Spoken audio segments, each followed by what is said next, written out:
अस्सलामुअलैकुम। Of camera stories के एक न्यू एपिसोड के साथ मैं हूं Mazhar Malik. Thank you so much and love you so much आप सबके प्यार भरे फीडबैक का, दुआओं का, मोहब्बतों का।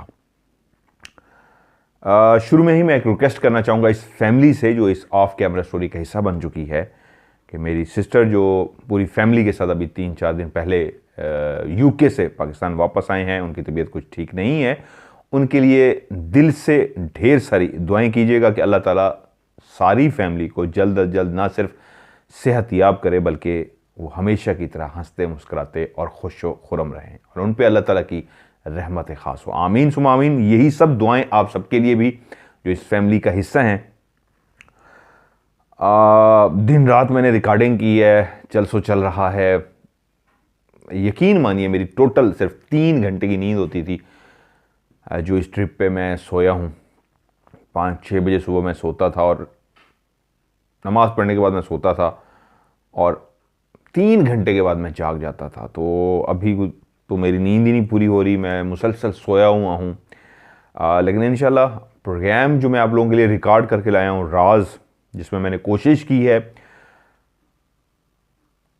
ऐसी लोकेशन का इंतखाब करने का, मतलब इतने दूर जाने का मतलब जो मैंने कहा ना, मैंने कोशिश की वही होता है रियल लोकेशन पे आपको लेके जाऊं जो वाकई हॉन्टेड हो, जहां पे हम लोग जाएं 3-4 घंटे 5 घंटे गुजारें तो ज़्यादा से ज़्यादा उस मखलूक से साइन रिकॉर्ड कर सकें। तो रिकॉर्ड किए हैं, उम्मीद है इंशाल्लाह इस दफ़ा की जो हमारी कोशिश है, मेहनत है, वो आप लोगों को अच्छी लगेगी। आज की जो स्टोरी है शकीला जी ने मुझे भेजी है और पहले भी मैंने उनकी एक कहानी सुनाई है, तो मैंने उनसे ये सवाल पूछना भी था, लेकिन इस कहानी को सुनने के बाद मुझे यकीन हो गया कि कुछ ना कुछ, क्योंकि मेरा खुद भी एक अपना अंदाज़ा था कि इनके साथ जो इतने मामलात रहे हैं, जिनात के, ये सारा कुछ रहा है, तो ये ऐसे नहीं हो सकता, कुछ ना कुछ गड़बड़ है। वो और गड़बड़ क्या है वो आज की स्टोरी से ही आपको अंदाज़ा हो जाएगा। जितने भी किरदार हैं ये सब के सब नाम जो हैं इन किरदारों के वो रियल हैं, सच्चे नाम हैं, ओरिजिनल नाम हैं, मतलब फर्जी नाम नहीं है।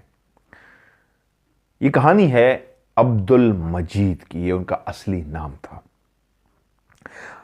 मजीद एक ऐसा नौजवान था जो बहुत ज़्यादा शरारती नहीं था, अपने काम से काम रखने वाला नौजवान, और एक ही उसका शौक था और वो था अपनी इबादत के साथ साथ मुख्तलिफ तस्बीहात पढ़ना, मुख्तलिफ वज़ाइफ करना।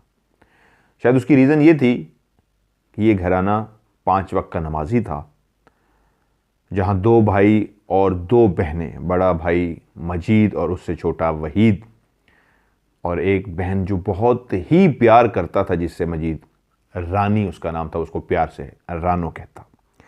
वालिद साहब 5 वक्त के नमाजी थे और ना सिर्फ खुद थे बल्कि बच्चों की तरबियत भी इस तरह की थी कि बच्चे भी 5 वक्त के नमाजी थे।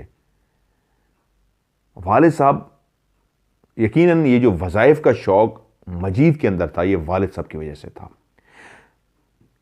उनके पास भी रब का दिया हुआ एक ऐसा इल्म था कि बहुत सारे दिलों के राज भी वो जान लेते थे, लेकिन कभी वो किसी पे शो नहीं करवाते थे कि उनके पास क्या है, उनको कैसे पता लगता है। हाँ, ये ज़रूर था, सिर्फ फैमिली की हद तक घर वालों को पता था, वाइफ को और बच्चों को, कि अल्लाह ताला के इतना ज़्यादा कलाम और वज़ाइफ करने की वजह से इनके पास कोई ताकत है। मजीद ने अभी तक कोई नज़ारा, कोई इशारा, कोई जिन, कोई भूत, कुछ इस तरह की चीज़ देखी तो नहीं थी, लेकिन वो जब भी नमाज़ पढ़ता तो नमाज के बाद अपनी तस्बीह इस तरह बैठ के करता। उसको शौक़ था कि मैं भी कोई ताकत, कोई जिन, कोई शक्ति, कोई इस तरह की चीज़ हासिल करूं। कमगो था, शर्मीला था, लेकिन बहुत ही बहादुर था, किसी चीज़ से डरता नहीं था। जहां अपने काम से काम रखता था वहां पे किसी भी ऐसी जगह पे आराम से चला जाता जो जितनी भी खौफनाक होती।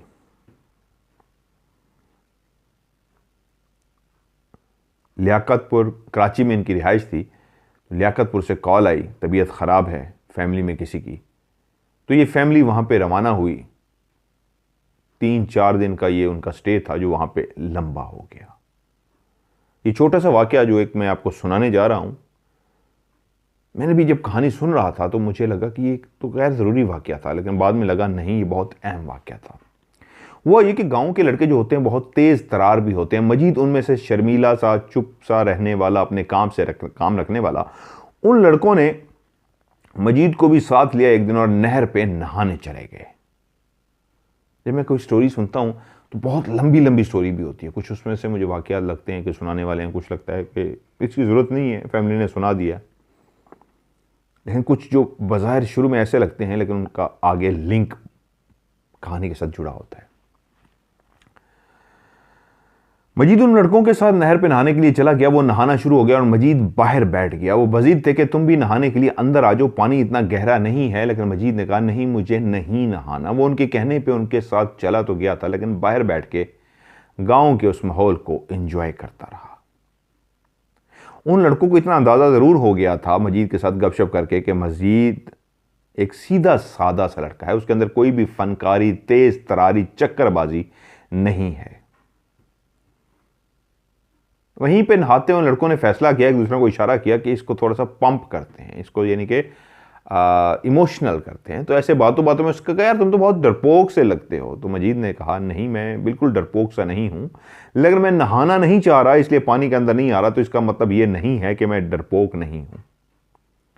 तो वहीं पे एक लड़के ने जो वहां पे नहा रहा था उसने कहा अगर इतने डरपोक नहीं हो तो ऐसे मजाक के मूड में उसने बात की कि नहर के साथ जो बड़े बड़े सुराख हैं ना, ये सांपों के सुराख हैं, यहाँ पे सांप पाए जाते हैं। तुम अगर बहादुर हो, डरते नहीं हो, चल एक काम करो ना, इसमें जरा हाथ मार के ही दिखा दो। उस लड़के का कहने का अंदाज मजाक के मूड में था, लेकिन उन लड़कों ने हाँ में हाँ इस तरह मिलाई, हाँ हाँ ये ठीक कह रहा है, बड़े बहादुर बनते हो। अच्छा, एक लड़के ने यहां तक भी आवाज लगा दी, इतने ही बहादुर हो, चलो मैं तुम्हें इतने पैसे इनाम में दूंगा अगर तुम सांपों के बिल के अंदर हाथ डाल के किसी सांप को पकड़ के दिखाओ। पकड़ सकते हो?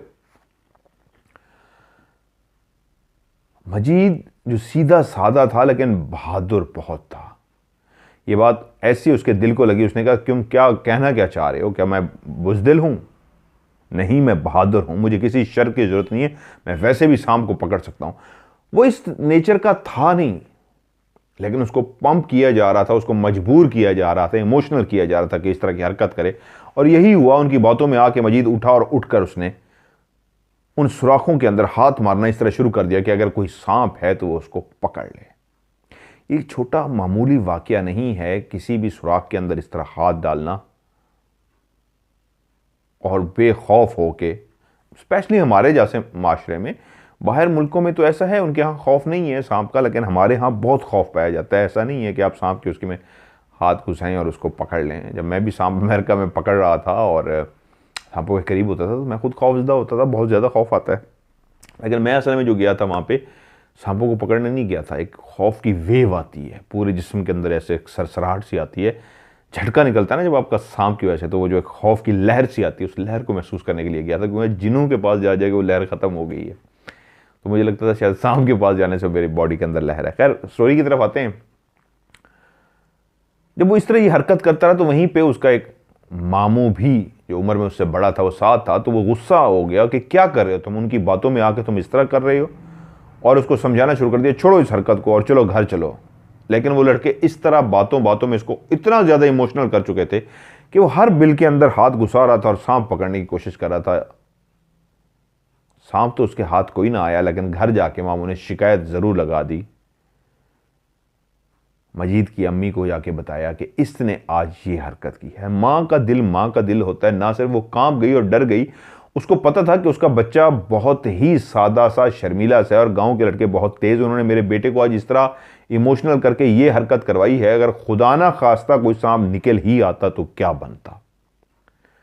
माँ का दिल था, डर सा गया और फैसला किया नहीं, अब वो यहाँ पे ऐसे माहौल में नहीं रुकेगी जहाँ पे बेटा अगर ज़रा देर के लिए बाहर जाता भी है तो लड़के उससे इस तरह की हरकत कराते हैं। फ़ौरन पैकअप किया और जो मकसद के लिए आए थे तैमेदारी करने के लिए वो भी हल हो गया।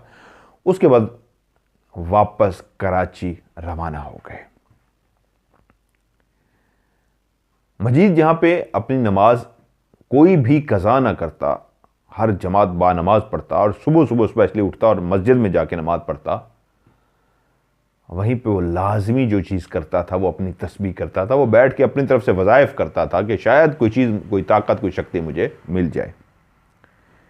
मां से उसको बहुत ज्यादा प्यार था। अक्सर जाके अपनी माओ के कदमों में बैठता था। मां भी मजीद से बहुत प्यार करती थी। मां को तो सब औलाद ही प्यारी लगती है, लेकिन वो भी मजीद से उसी तरह प्यार करती थी जिस तरह वो अपनी मां से बहुत ज्यादा प्यार करता था। उन्हीं दिनों मजीद घर के साथ ही रेल की पटरियां थीं। अक्सर उन पटरियों से गुजरता था। मैंने पॉइंट्स आपको पता लिख लेता हूं, जो एक सच्ची कहानी है। तो डी रोड पुल, मैंने कराची अभी तक विजिट नहीं किया, मैंने देखना है, मेरी ख्वाहिश है। मैं अभी तक कराची नहीं आ सका, आप में से कोई अगर इनवाइट करेगा तो ज़रूर आ जाऊंगा मैं। डी पुल, डी रोड कोई है कराची का, वहां पे एक पुल सा बना हुआ है, उसके नीचे एक झोंपड़ी थी। जब भी वो उन रेल की पटरियों से गुजरता था, अब शायद ना हो जिस वक्त की ये कहानी है, उस वक्त ये एक रियल लोकेशन है कराची की, बहुत सारे लोग इसको जानते होंगे इस जगह को, डी रोड, वहां पे पुल है। तो उसके नीचे एक झोंपड़ी सी थी। जब भी वो उस झोंपड़ी के करीब से गुजरता तो उसके अंदर एक बुजुर्ग रहता जो मुसलसल उसको आते जाते घूरता था। और ये बात शायद मजीद भी जानता था कि वो जब भी इस जगह से गुजरता है तो वो बुजुर्ग जो वहां पे बैठा होता है, कभी हुक्का पी रहा होता है, कभी वैसे बैठा होता है, तो वो उसको मुसलसल देख रहा होता है। लेकिन वो इस बात पे ध्यान न देता, अपना आता जाता। तकरीबन अब उसकी उम्र हो चुकी थी 16 साल। वहीं आते जाते एक दिन जब वहीं उसी पटड़ी से वो गुजरा तो वो जो बुजुर्ग, जिसका हुलिया बिल्कुल सफेद, लंबी सी दाढ़ी, सर के बाल उसके बिल्कुल सफेद, सफेद कलर का वो एक लिबास लंबा सा पहन के रखता, चुगा टाइप जो होता, जो एक लंबी सी कमीज होती है जो पांव तक चली गई होती है, यहां तक कि ये हिस्सा भी उसका वाइट हो चुका था, आंखों की पलकें भी उसकी वाइट थीं।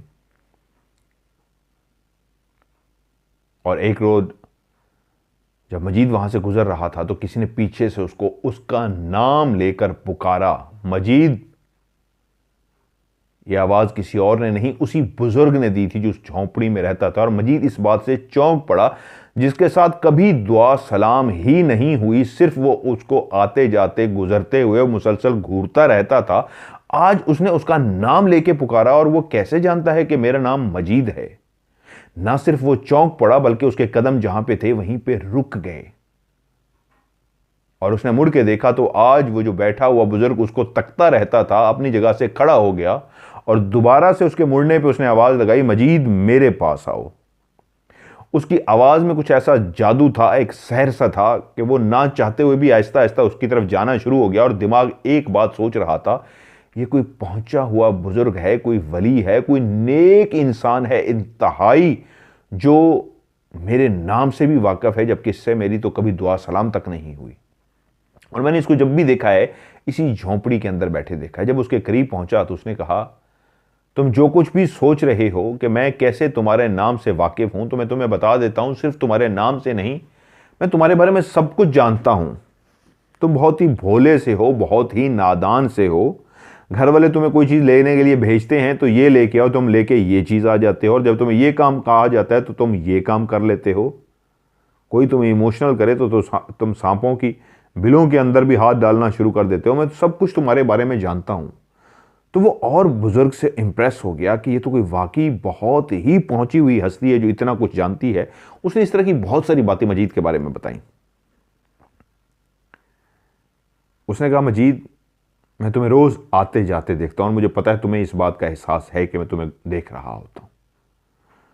जानते हो आज मैंने तुम्हें क्यों बुलाया है? इसलिए बुलाया है कि लोग समझते हैं ये सीधा साधा मासूम सा लड़का है, ऐसा ही है, लेकिन तुम्हारे अंदर एक ताकत है। मैं वो चीज तुम्हारे अंदर देख रहा हूं जो कोई और नहीं देख सकता, जो मेरी आंखें तुम्हारे अंदर देख सकती हैं। तुम कुछ पा सकते हो, तुम कुछ अलग सा कर सकते हो, तुम्हारे अंदर ताकत है, हिम्मत भी है। तुम बैठ के पढ़ते हो, वज़ाइफ करते हो, लेकिन तुम्हें कुछ अभी तक मिला नहीं। मैं तुम्हें ऐसा बता सकता हूं, तुम्हें कुछ मिल जाएगा। और उसके लिए मैंने चुना भी तुम्हें इसलिए है कि तुम्हारे अंदर वो ताकत, हिम्मत है। जो अभी तक खड़ा उस बुजुर्ग की बातें सुन रहा था, उसको समझ कुछ भी ना आया था। तो उसने कहा, आप मुझसे क्या काम लेना चाहते हैं, मैं मुझसे क्या कराना चाहते हैं? उसने कहा मैं तुम्हें वजीफा देना चाहता हूं, एक अमल देना चाहता हूं। वो अमल तुमने 41 रातें बैठ के पढ़ना होगा, और अगर 41 रातों में तुमने वो अमल मुकम्मल कर लिया तो तुम्हारे पास एक ऐसी ताकत हासिल हो जाएगी कि तुम सोच भी नहीं सकते कि तुम कितने ताकतवर बन जाओगे। और मैं चाहता हूं तुम ताकतवर बनो, तुम्हें ये क्वालिटी है।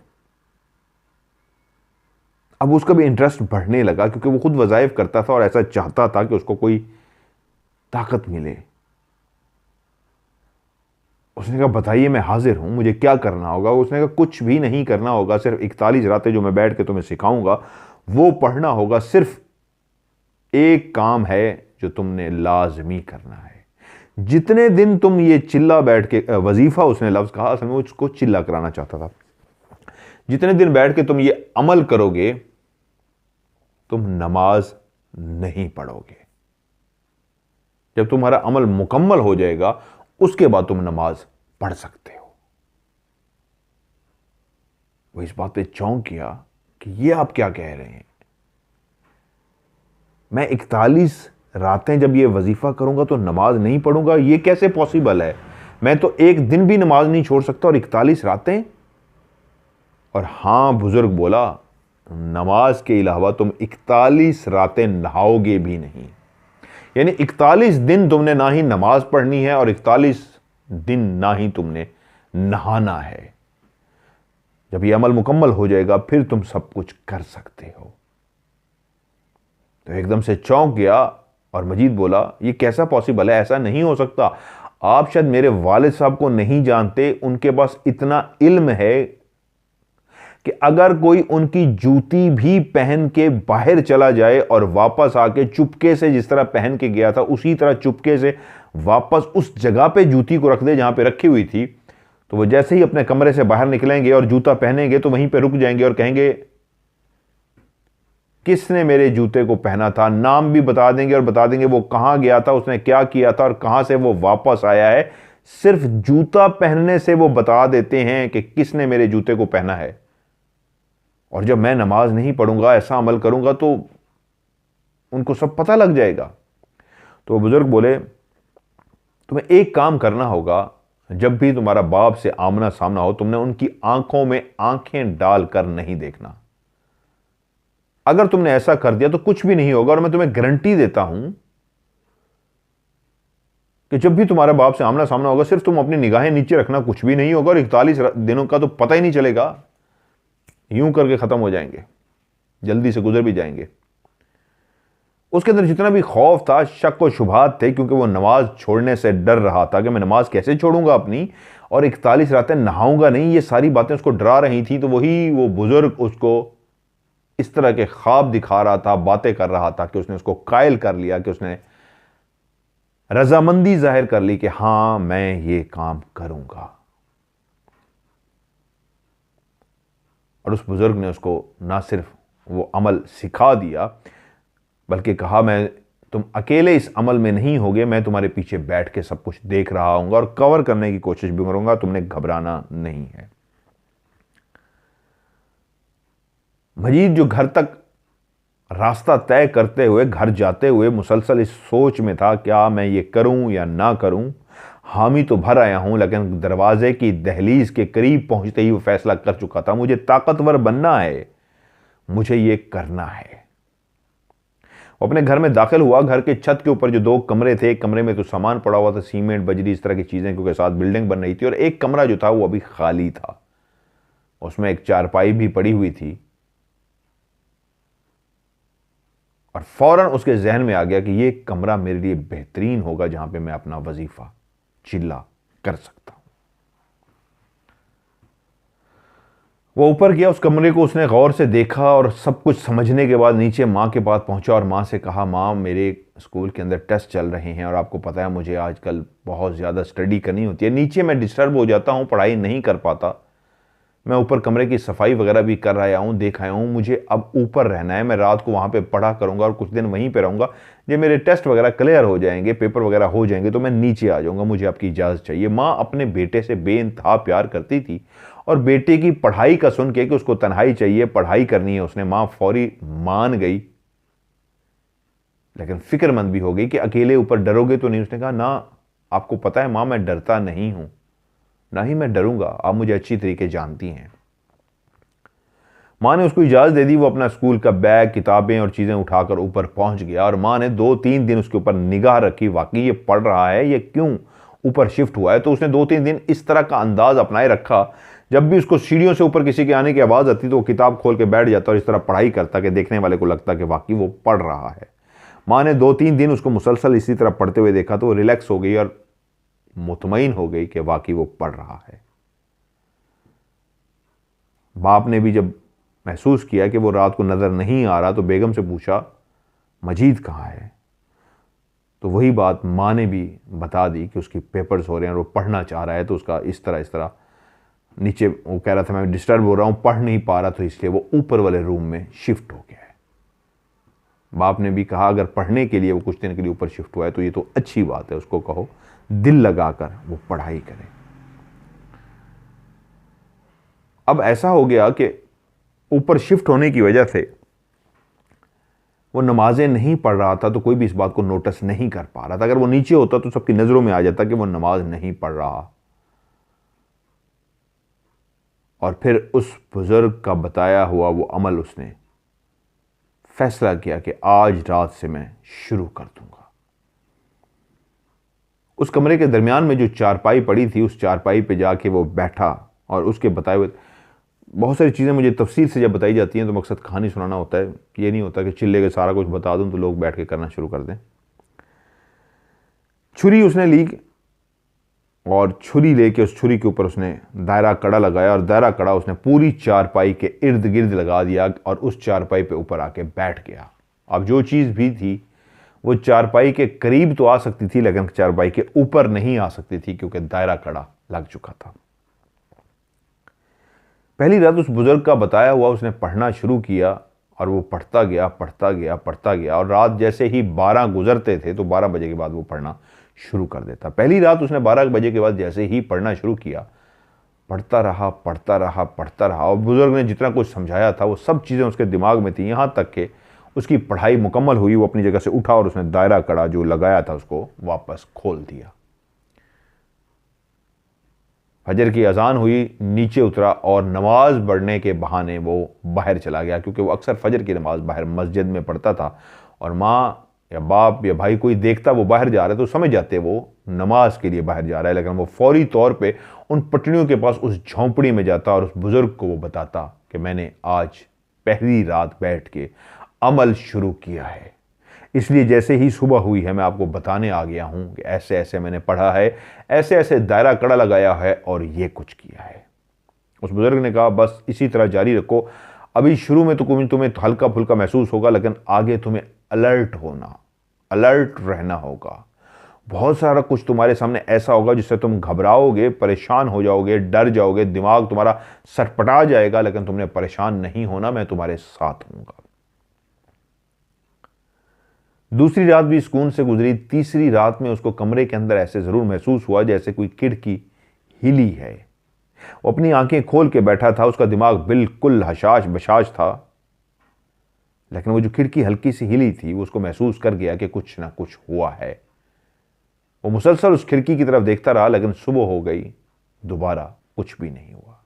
अगली रात फिर ऐसे हुआ कि फिर खिड़की हिली और वो खिड़की की तरफ देखता रहा, लेकिन फिर लेफ्ट साइड से भी आवाज आ गई, सिर्फ आवाजें आ रही थीं और उन आवाजों को सुन के उनकी तरफ देखता रहा, पढ़ता रहा और अमल खत्म हुआ। और फिर सीधा उठ के उस बुजुर्ग के पास जाके फिर उसको बताया कि आज रात भी सुकून से गुजर गई।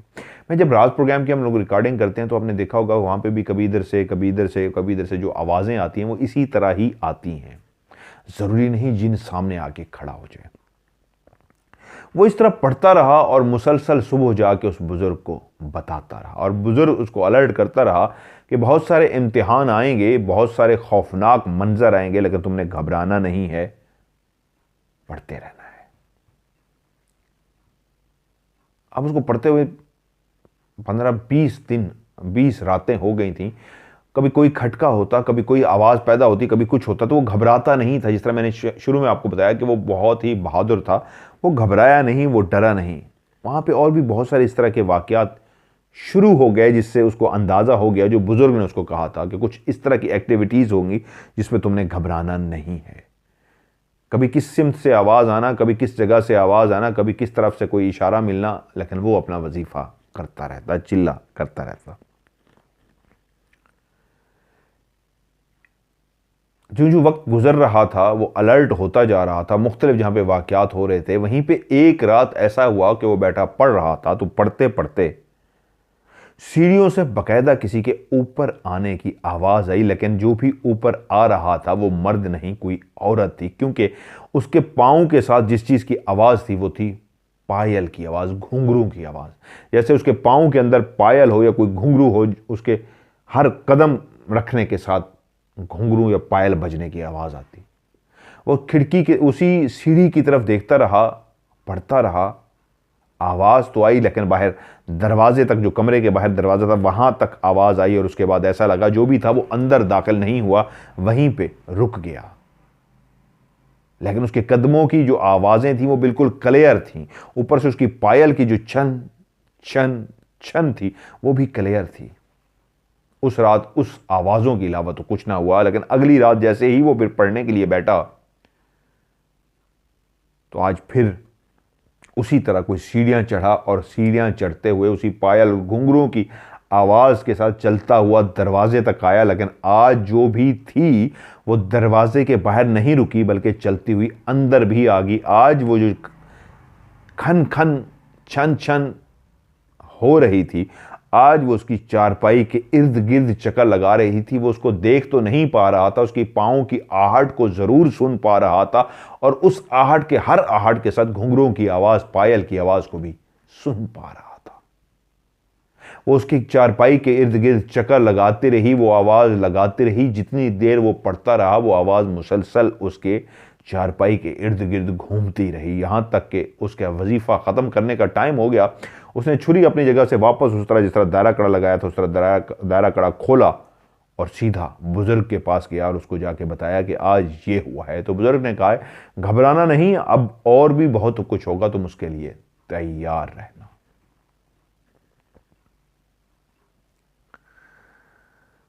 अगली रात जैसे ही वो पढ़ने के लिए बैठा, तो आज घुंघरू की जो आवाज़ थी, सीढ़ियां चढ़ने की आवाज़ थी, एक बशर की या एक आवाज़ नहीं थी, आज तो बहुत ज़्यादा आवाज़ें थीं।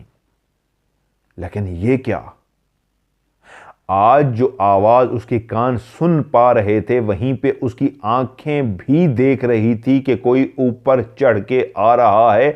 और बाकायदा जब कोई दरवाज़ा से अंदर दाखिल हुआ तो उसके दिल की धड़कन भी तेज हो गई। ये कोई 4-5 खूबसूरत, इंतहाई खूबसूरत लड़कियां थीं, जिन्होंने इंतहाई नफीस बेहतरीन किस्म की साड़ियां पहनी हुई थी और पूरे गले ज्वेलरी से, जेवरात से भरे हुए थे। वो इतनी हसीनो जमील थी कि उनके जिस्म दूर से ही चमक रहे थे, जैसे कोई 14वीं का चांद चमक रहा होता है। बहुत ही खूबसूरत जिस्म थे उनके, और चेहरा देख के तो ऐसे लगता था जैसे कोई कोहकाफ से परी उतर के आई हो। और हर लड़की ने माथे पे, यहां पे बिंदिया लगा रखी थी। इंतहाई नफीस साड़ियां, महंगी साड़ियां और ज्वेलरी से, जेवरात से लदी हुई इंतहाई खूबसूरत सी लड़कियां आईं और आज आके उसी तरह उसकी चारपाई के इर्द गिर्द चक्कर लगाए, और चक्कर लगा के थोड़ी देर वहां पे रुकी और उसके बाद वहां से वापस उसी सीढ़ी के जरिए नीचे चली गई। ये वाला वाकया भी उसने बुजुर्ग को बता दिया। और अगली रात फिर जब पढ़ने के लिए वो बैठा, तो आज कुछ तादाद और बढ़ चुकी थी, 6 से 7 हो चुकी थी वो लड़कियां। उसी तरह वो सीढ़ी चढ़ के ऊपर आईं, और जैसे ही दरवाजे से अंदर दाखिल हुई, तो आज उन्होंने उसकी चारपाई के इर्द गिर्द चक्कर नहीं लगाया, बल्कि आज तो वो कुछ और मूड में थी। आते ही उन्होंने हल्का हल्का नाचना शुरू कर दिया। वो 6-7 जो लड़कियां थी उसकी चारपाई के इर्द गिर्द गोल गोल घूम रही थी और बाकायदा रक्स कर रही थी, आज़ा की शायरी कर रही थी। वो इस तरह उनके पांव ज़मीन पे इस तरह वो रख रही थी, इस अंदाज में रक्स कर रही थी कि वहां पे उनका जिस्म भी झूल रहा था। हाथों में पहने सोने के कंगर की खनखनाहट भी वो सुन पा रहा था और साथ साथ वो खुश होकर जो कहके लगा रही थी वो भी उन कहकों को सुन रहा था। लेकिन मुसलसल वो रक्स कर रही थी और गोल गोल उसकी चारपाई के गिर्द घूम रही थी। वहीं पे घूमते घूमते एक लड़की ने बाकायदा उसको कहा, मजीद तुम भी आओ ना, हमारे साथ आके डांस करो, तुम भी हमारे साथ आके रक्स करो। मजीद को उस बुजुर्ग ने कहा था कि तुमने उस दायरे कड़े के अंदर से बाहर नहीं आना, जो तुमने हिसार खींचा हुआ है तुमने उस हिसार के अंदर रहना है। वो तुम्हें कोई भी ऑफर करे तुमने कुछ नहीं करना। तो जब वो उसको बुला रही थी तो वो अपनी जगह पे बैठा रहा, उनकी तरफ देखता रहा, लेकिन अपनी जगह से हिला नहीं, यहां तक कि रक्स करते करते करते उसका वजीफा ख़त्म करने का टाइम हुआ। उसने अपना चिल्ला ख़त्म किया और जाके बुज़ुर्ग को वही सारी कारस्तानी बता दी कि आज ये हुआ है। और बुज़ुर्ग ने कहा, तुम्हें कुछ भी हो जाए उस दायरे कड़े से बाहर नहीं आना। अगली रात फिर वो 7-8 लड़कियां तकरीबन उसी तरह ऊपर आईं और ऊपर आकर आज उन्होंने थोड़ा सा रक्स तो किया लेकिन मुसलसल वहां पे खड़ी रही और उसको इंतहाई रोमांटिक अंदाज में, इंतहाई प्यार भरे अंदाज में बुलाती रही कि अब बस भी कर दो, इसको छोड़ो, हम तुम्हारे लिए आए हैं। क्या तुम्हें हम पसंद नहीं आई? क्या तुम्हें हम अच्छी नहीं लगी? इनमें से कोई भी तुम्हें अच्छी नहीं लगी? हम सब की सब तुम्हारे लिए आई हैं। आओ, हमारा हाथ पकड़ो, हमारे साथ रक्स करो, हम तुम्हें एक और दुनिया में लेके जाएं, तुम्हें एक ऐसे नज़ारे दिखाएं जो तुम्हारी इस दुनिया में नहीं है। वो इसको इस तरह की बातें करती रही लेकिन वो अपनी जगह से टस से मस ना हुआ। आज रात सारी वो उसको बुलाती रही और जब वो टस से मस ना हुआ और उसका चिल्ला भी ख़त्म हो गया, उसने बुज़ुर्ग को भी बता दिया, तो बुज़ुर्ग ने फिर वही ताकीद की कि अपनी जगह पे डटे रहना, जगह मत छोड़ना। अगली रात जैसे ही वो अपनी उसी चारपाई पे बैठा, उसने दायरा कड़ा लगाया और पढ़ना शुरू किया। तो आज वो सब तो आ गई, ना ही उन्होंने रक्स किया, ना ही किसी रोमांटिक अंदाज में उसको कोई ऑफ़र की, बल्कि आते ही गुस्से में उन्होंने कहा, बस कर दो, बहुत हो गया। अब अगर तुमने पढ़ा, इसको ना रोका तो तुम्हें इसकी ऐसी सज़ा भुगतनी पड़ेगी जो तुम सोच भी नहीं सकते। तुम्हें आखिरी दफ़ा हम लोग कह रहे हैं, रोक दो इसको, पढ़ना बंद कर दो। वो जो पढ़ता था वो कुरानी आयात नहीं थी, वो एक अजीब सा कलाम था जो पढ़ता था। उस बुजुर्ग ने जब उसको वो कलाम सिखाया था तो उसने पूछा तो था कि मुझे नमाज भी नहीं पढ़नी,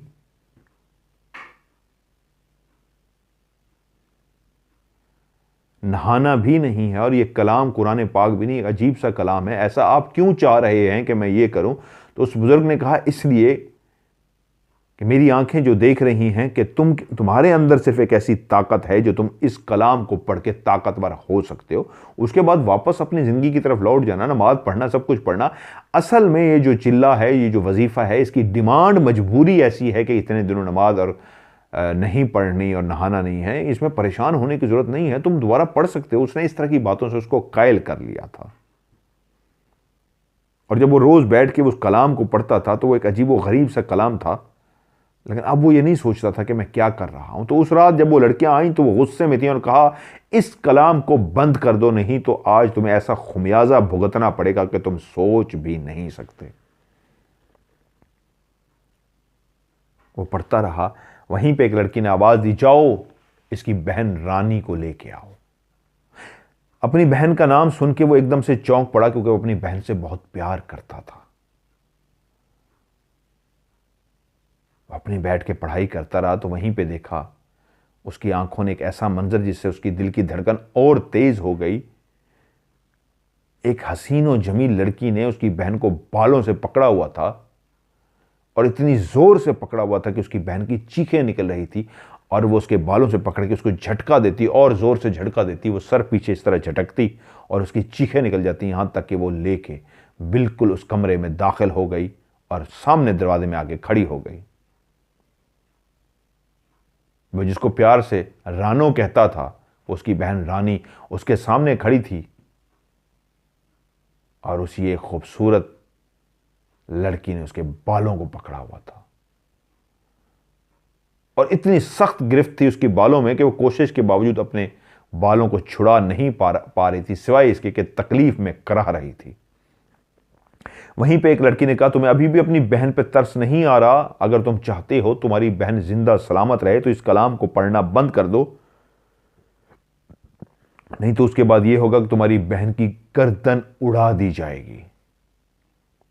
वो एकदम से चौंक गया। वो एक नौजवान था, बहादुर था, लेकिन इतना भी मजबूत दिल का मालिक नहीं था कि अपनी बहन को इस तरह तकलीफ में देख सकता। वो अपनी बहन से बहुत प्यार करता था। वो एकदम से चौंका और उसने पढ़ना बंद कर दिया। जब उसने पढ़ना बंद किया तो साथ ही वो लड़की मुस्कुराई जो उसको कह रही थी पढ़ना बंद करो वरना अपनी बहन को मरते देखने के लिए तैयार हो जाओ। उसने कहा, ठीक है, अब उतर कर नीचे आ जाओ मेरे पास। तो उसने फैसला कर दिया कि बहन को बचाने के लिए मैंने नीचे उतरना है। वो अभी अपनी जगह से हिलने ही लगा था कि उसके दिमाग के अंदर एक आवाज आई जो क्लियर आवाज थी उस बुजुर्ग की,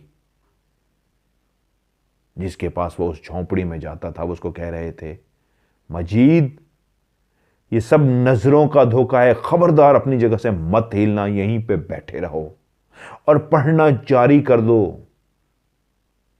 मैंने तुम्हें कहा था मैं तुम्हारे पीछे बैठ के तुम्हें चेक करूंगा, तुम्हें देखता रहूंगा, तुमने घबराना नहीं है, मैं तुम्हारे पीछे हूं, पढ़ना शुरू करो और खबरदार अपनी जगह से मत हिलना। जो वो अपनी जगह से उठने लगा था वहीं अपनी जगह पे बैठ के और उसने पढ़ना शुरू कर दिया। उसको इतना गुस्सा आया उस लड़की को कि इसने दोबारा से अपनी जगह से बैठ गया है वापस और इसने पढ़ना शुरू कर दिया है कि उसने तलवार निकाली और तलवार निकाल के कहा, खामोश हो जाओ नहीं जो तुम्हारी मैं बहन की गर्दन काट दूंगी। जब वो फिर भी खामोश ना हुआ तो उसने वाकई तलवार का जोर से वार किया और उसकी बहन की गर्दन को काट डाला। सामने एक बड़ा सा थाल सा पड़ा हुआ था। जिस लड़की ने उसकी बहन रानो को बालों से पकड़ा हुआ था, अब उसका सर उसके हाथ में था और धड़ कट के जमीन पे नीचे गिर गया था और खून ही खून था जो उसके इस जगह से कटे हुए हिस्से से धड़ से मुसलसल फर्श पे फैल रहा था।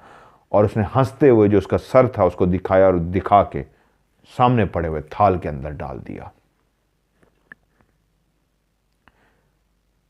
उसका दिल कांप रहा था, जिस्म कांप रहा था, दिल की धड़कन तेज थी, लेकिन उस आवाज को सुनने के बाद जिस पे वो अलर्ट हो गया तो उस बुजुर्ग की आवाज थी, उसने फिर से पढ़ना शुरू कर दिया। उस लड़की ने कहा, अभी भी तुम्हें अगर अकल नहीं आई तो पता है तुम्हें अब क्या होगा, तुम्हारी एक और बहन भी है, तुम चाहते हो उसकी भी गर्दन काट दी जाए, बंद कर दो इसको पढ़ना। और जब उसने पढ़ना बंद नहीं किया तो वही एक लड़की जो पहले उसकी बहन को पकड़ के लाई थी उस कमरे से चली गई और उसने इस तरह इशारा करके गई उसको कि रुको, मैं तुम्हारी बहन को अभी लेके आती हूं, कि फिर से डर गया कि ये क्या हो रहा है, या अल्लाह मैं कहां फंस गया हूं, क्या मुझे अपनी बहन को बचाना चाहिए या उस बुजुर्ग की बात को मानना चाहिए जो मुझे कह रहे हैं ये नजर का धोखा है, इस जगह से मत उठना। और थोड़ी देर के बाद उसकी दूसरी बहन को भी उसी तरह बालों से पकड़ के वो अंदर लेके आ गए और फिर उसको सेम उस तरह कहा गया कि पढ़ना बंद करो नहीं तो इसकी भी गर्दन उड़ा दी जाएगी। और जब उसने पढ़ना बंद नहीं किया, क्योंकि उसके कानों में फिर से वो आवाज गूंजी जो एक गैबी आवाज थी, नजर का धोखा है, मजीद पढ़ना मत बंद करो और अपनी जगह से हिलना भी नहीं, कुछ नहीं होगा तुम्हारी बहन को। अब वो लड़का दो हिस्सों में बट गया था। एक हिस्सा था जो दिलो दिमाग उसको कहता था अपनी बहन को बचा, और एक हिस्सा दिलो दिमाग का कहता था बुजुर्ग जैसे कह रहे हैं वैसा ही अमल करो। और जब उसको वार्निंग देने पे भी वो अपनी जगह से नहीं हिला, ना ही उसने पढ़ना बंद किया, तो उसी तलवार ने दोबारा से दूसरी बहन की गर्दन भी उड़ा दी। अब फिर एक गर्दन थी जो इस तरह हाथ में लहराई जा रही थी और उसका भी धड़ जमीन पे तड़पता हुआ गिर गया और उससे भी खून की नदियां फैल गई और फर्श जो पहले ही खून से भर चुका था दूसरी बहन के खून से भर दिया गया और उस सर को भी उठा के उसी थाल के अंदर डाल दिया गया। और वही फिक्रा उसे फिर कहा गया कि अब तुम्हारी सबसे कमज़ोरी, तुम्हारी सबसे वो कमज़ोरी जिससे तुम बेइंतहा मोहब्बत करते हो, जिसके बगैर तुम एक पल भी नहीं रह सकते, जिससे बेपनाह तुम्हें मोहब्बत है, वो है तुम्हारी माँ। क्या चाहते हो अब उसकी भी गर्दन उड़ा दी जाए या पढ़ना बंद करोगे? जब उसने पढ़ना बंद नहीं किया तो फिर वही लड़की बाहर गई और वो समझ गया अब की बारी माँ को वो पकड़कर ऊपर लाएगी। और ऐसा ही हुआ, वो माँ को उसी तरह बालों से पकड़ के घसीटती हुई लाई तो उसका दिल इतनी तेज से धड़का कि उसको लगा कि अब बस रोको और उठ जाओ इस जगह से। माँ जब सामने आई तो उसका दिल धड़कना ही भूल गया। उसको लगा कि नहीं, मेरी माँ को कोई इस अंदाज ने मेरे सामने लेके आए, मुझे नहीं पढ़ना इस अमल को। उसने फौरी तौर पे आंखें बंद की और अमल बंद कर दिया। ऑर्डर देने वाली समझ गई कि वो डर गया है। उसने कहा ओके, जिस तरह पढ़ना बंद किया है इसी तरह खामोशी से उठो और उठ के नीचे मेरे पास आ जाओ, अपनी माँ को लो और जाके माँ को नीचे छोड़ के आओ। उसने अपनी आंखें खोली। जो खौफ से उसने अपनी आंखें इसलिए बंद कर ली थी कि मेरी माँ को मैं इस पोजीशन में, इस हालत में नहीं देख सकता। वो अपनी जगह से उठा, वो उस चारपाई पे जिस पे बैठा हुआ था, जैसे ही उठने के लिए उसने हाथ नीचे रख के थोड़ा सा ऊपर उठा तो वही गैबी आवाज़ उसके कानों में आई, खबरदार जो तुमने हिलने की कोशिश की। गरज तार आवाज़ थी, गुस्से से भरी हुई आवाज़ थी। उस गुस्से में, उस आवाज़ में इतना शदीद गुस्सा था कि वो डर सा गया और जो उठने लगा था, थोड़ा सा अपनी जगह से हिला था, वापस अपनी जगह पे बैठ गया खौफ के मारे, क्योंकि उसको आवाज़ कर रही थी खबरदार अपनी जगह से मत हिलना। ये सिर्फ और सिर्फ नज़र का धोखा है, कुछ भी नहीं है, कुछ भी नहीं हुआ तुम्हारी माँ को। मैंने तुम्हें समझाया था घबराना मत, तुम्हारी माँ नीचे सो रही है, ये तुम्हें नज़र का धोखा दिया जा रहा है, घबराओ मत, बैठो अपनी जगह पे।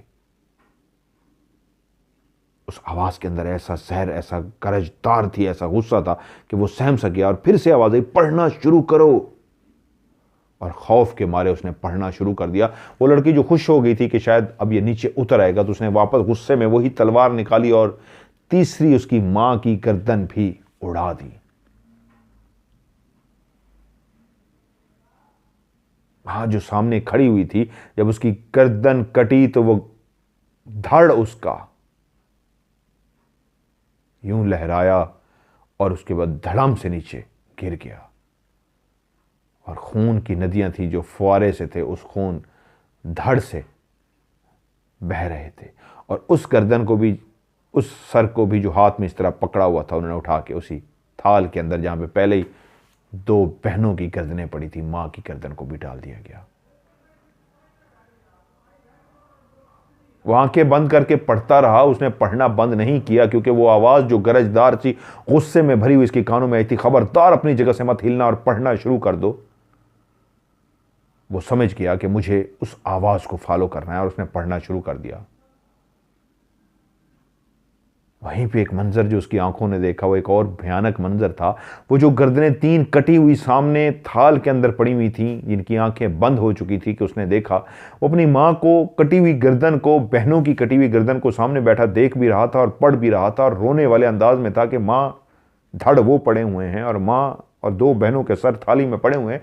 कि वहीं पर उसने देखा कि माँ के कटा हुआ जो सर था, उसने बाकायदा यूं झटके से आंखें खोल दी और साथ ही दोनों बहनों के जो सर पड़े थे, उन्होंने भी आंखें फौरन अपनी खोल दी।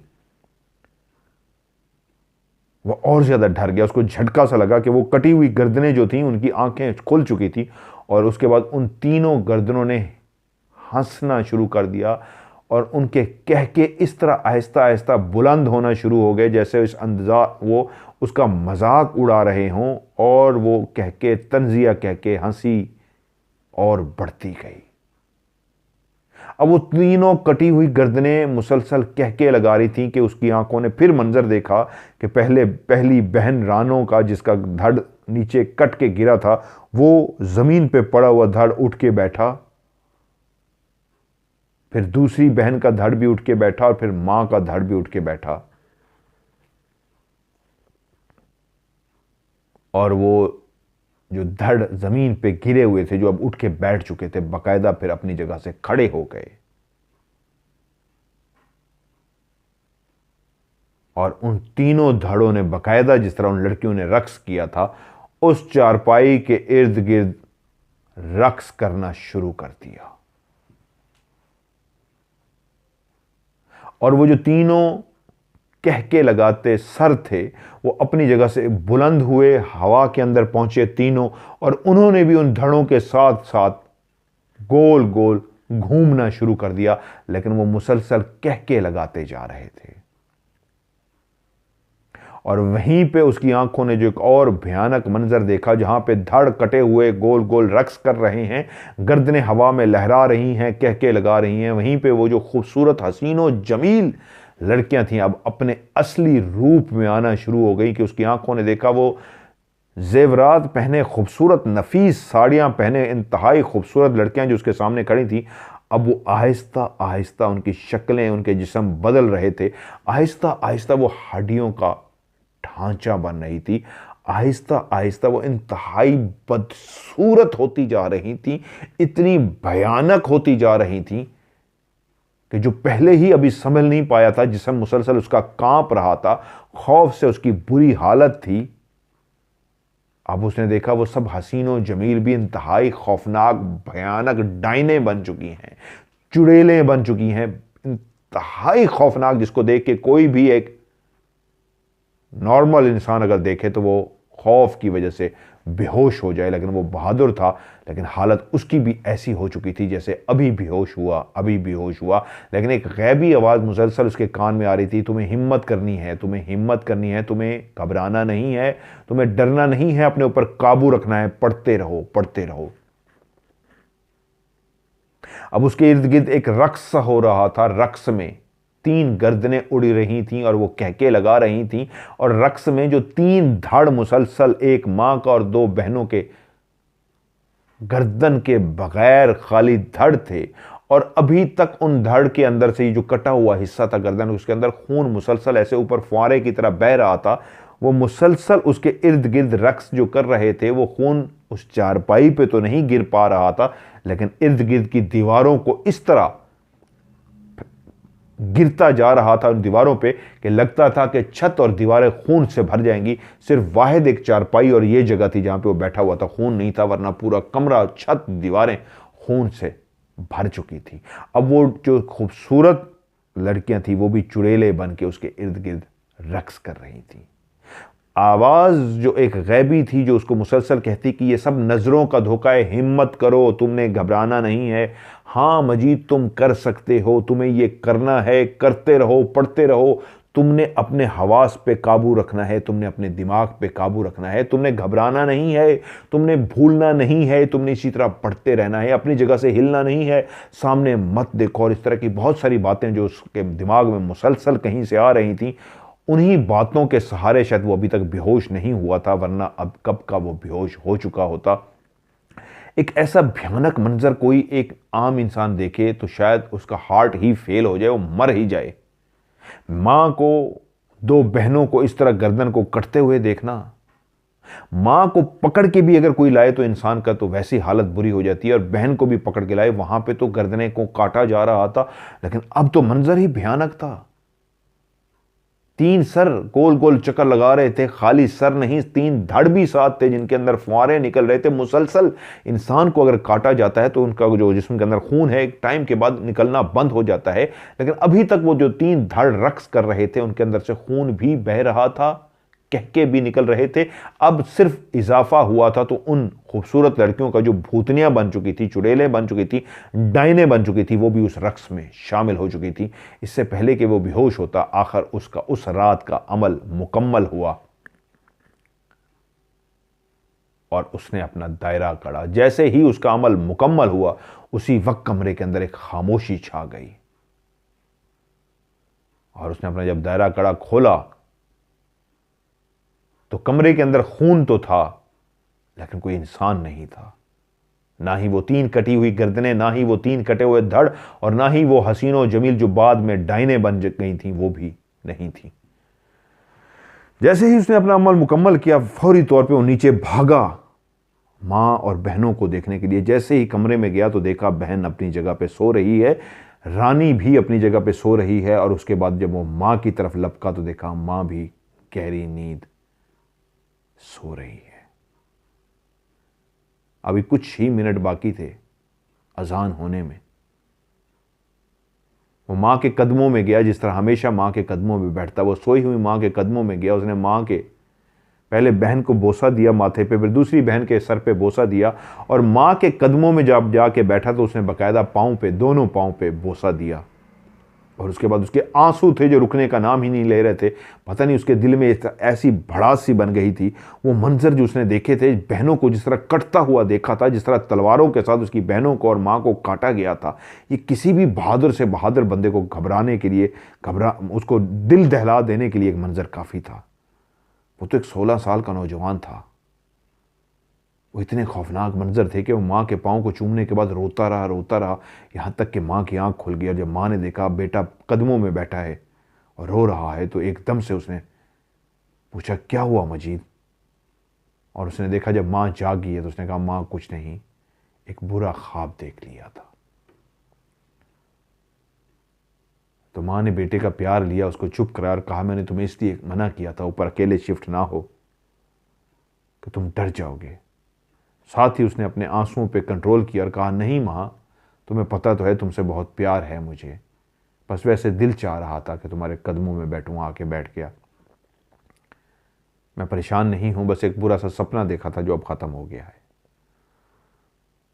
अच्छा माँ, मैं नमाज पढ़ के आता हूँ। ये कहा और उसने बाहर निकल गया। वो सीधा उस बाबे के पास पहुंचा और जाके उसने उसको कहानी सारी बताई। तो बाबे ने कहा, मैं सब जानता हूँ, और वो मेरी ही आवाज़ थी जो तुम्हारे दिमाग में पहुंच रही थी, क्योंकि मैंने तुम्हें कहा था जब तुम अमल करोगे तो मैं भी तुम्हारे साथ इस अमल में शामिल होऊंगा। जब तुम पढ़ रहे थे तो मुझे सब पता था, तो मैं इसलिए तुम्हें बार बार मना कर रहा था कि तुम उठना नहीं, और तुम 2-3 दफ़ा ये गलती करने लगे थे। ये सब नज़रों का धोखा था। अब तुम्हें मेरी बात का यकीन आ गया होगा कि वो सब नज़रों का धोखा था, हकीकत में कुछ भी नहीं था। और अभी 1-2 और भी इस तरह के मराहिल आएंगे जो तुम्हें अबूर करने हैं। बुजुर्ग के पास वो कुछ देर बैठा और उसके बाद वापस आ गया। और जब उस कमरे में पहुंचा तो उस कमरे में ना ही कहीं पे खून का एक कतरा तक भी नहीं था, नामो निशान भी नहीं था। कमरा जैसे था अब वैसे का वैसे था। एक बात उसको समझ आ गई थी, ये सब नज़र का धोखा था। मजीद उसके अंदर एक हिम्मत आई, और वो उस बुजुर्ग से जो मिल के भी आया था तो मजीद उसका हौसला बढ़ गया था। कुछ और भी इस तरह के कठिन मरहले उसके उस चिल्ले के दौरान आए, लेकिन अब वो बहादुर हो चुका था, इस बात को समझ चुका था कि ये सब नज़र का धोखा है, मुझे डराने के लिए है, इस अमल को रोकने के लिए। मैंने इस अमल को नहीं रोकना और 41 रातें मुकम्मल करनी है। यहाँ तक कि उसने अपनी 41 रातें मुकम्मल कर ली। वो रात थी जो सबसे भारी रात थी, जिस वक्त उसकी बहनों और माँओं को काटा गया, क्योंकि उस वक्त तक उसको नहीं पता था ये नज़र का धोखा है। लेकिन जब उसने देख लिया माँ और बहनें अपनी जगह पे सही सलामत है, तो इस बात को समझ गया कि ये सब नज़र का धोखा है। तो उसके बाद जो कुछ भी होता रहा, उधर बुजुर्ग की भी उसके कानों में आवाज़ आ जाती थी, इसलिए वो हौसले में रहा और आखिरकार उसने अपना वजीफ़ा मुकम्मल कर लिया। और जिस रात उसका वजीफ़ा मुकम्मल हुआ, उसी रात उसी कमरे के अंदर कोई हाजिर हुआ। वो बिल्कुल काला स्याह सा था, वो एक छलावा था, वो एक जिन था। और उसने कहा, आपने एक कठिन मरला तय कर लिया है और आप अपने मकसद में कामयाब हो गए हैं। आज से मैं आपका गुलाम हूं, आप जो मुझे कहेंगे मैं हुक्म बजा लाऊंगा।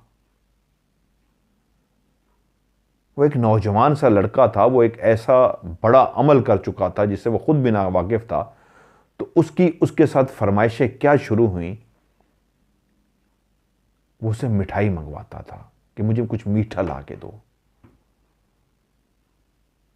वो जो जिन था वो उसको ला के देता और उसको खाता। माँ जब अक्सर उसको मिठाई खाते हुए देखती तो उसको मना करती कि इतना ज़्यादा मिठाई नहीं खानी चाहिए। अक्सर माँ उसे मिठाई लेके छुपा देती और वो वापस अपने कमरे में जाता, पढ़ाई करता और वो हाजिर हो जाता। तो उससे पूछता, माँ ने कहाँ छुपाई है मिठाई? तो उसको बता देता, फलां जगह पे। और वो जाता, वहाँ से उठाता और खा लेता।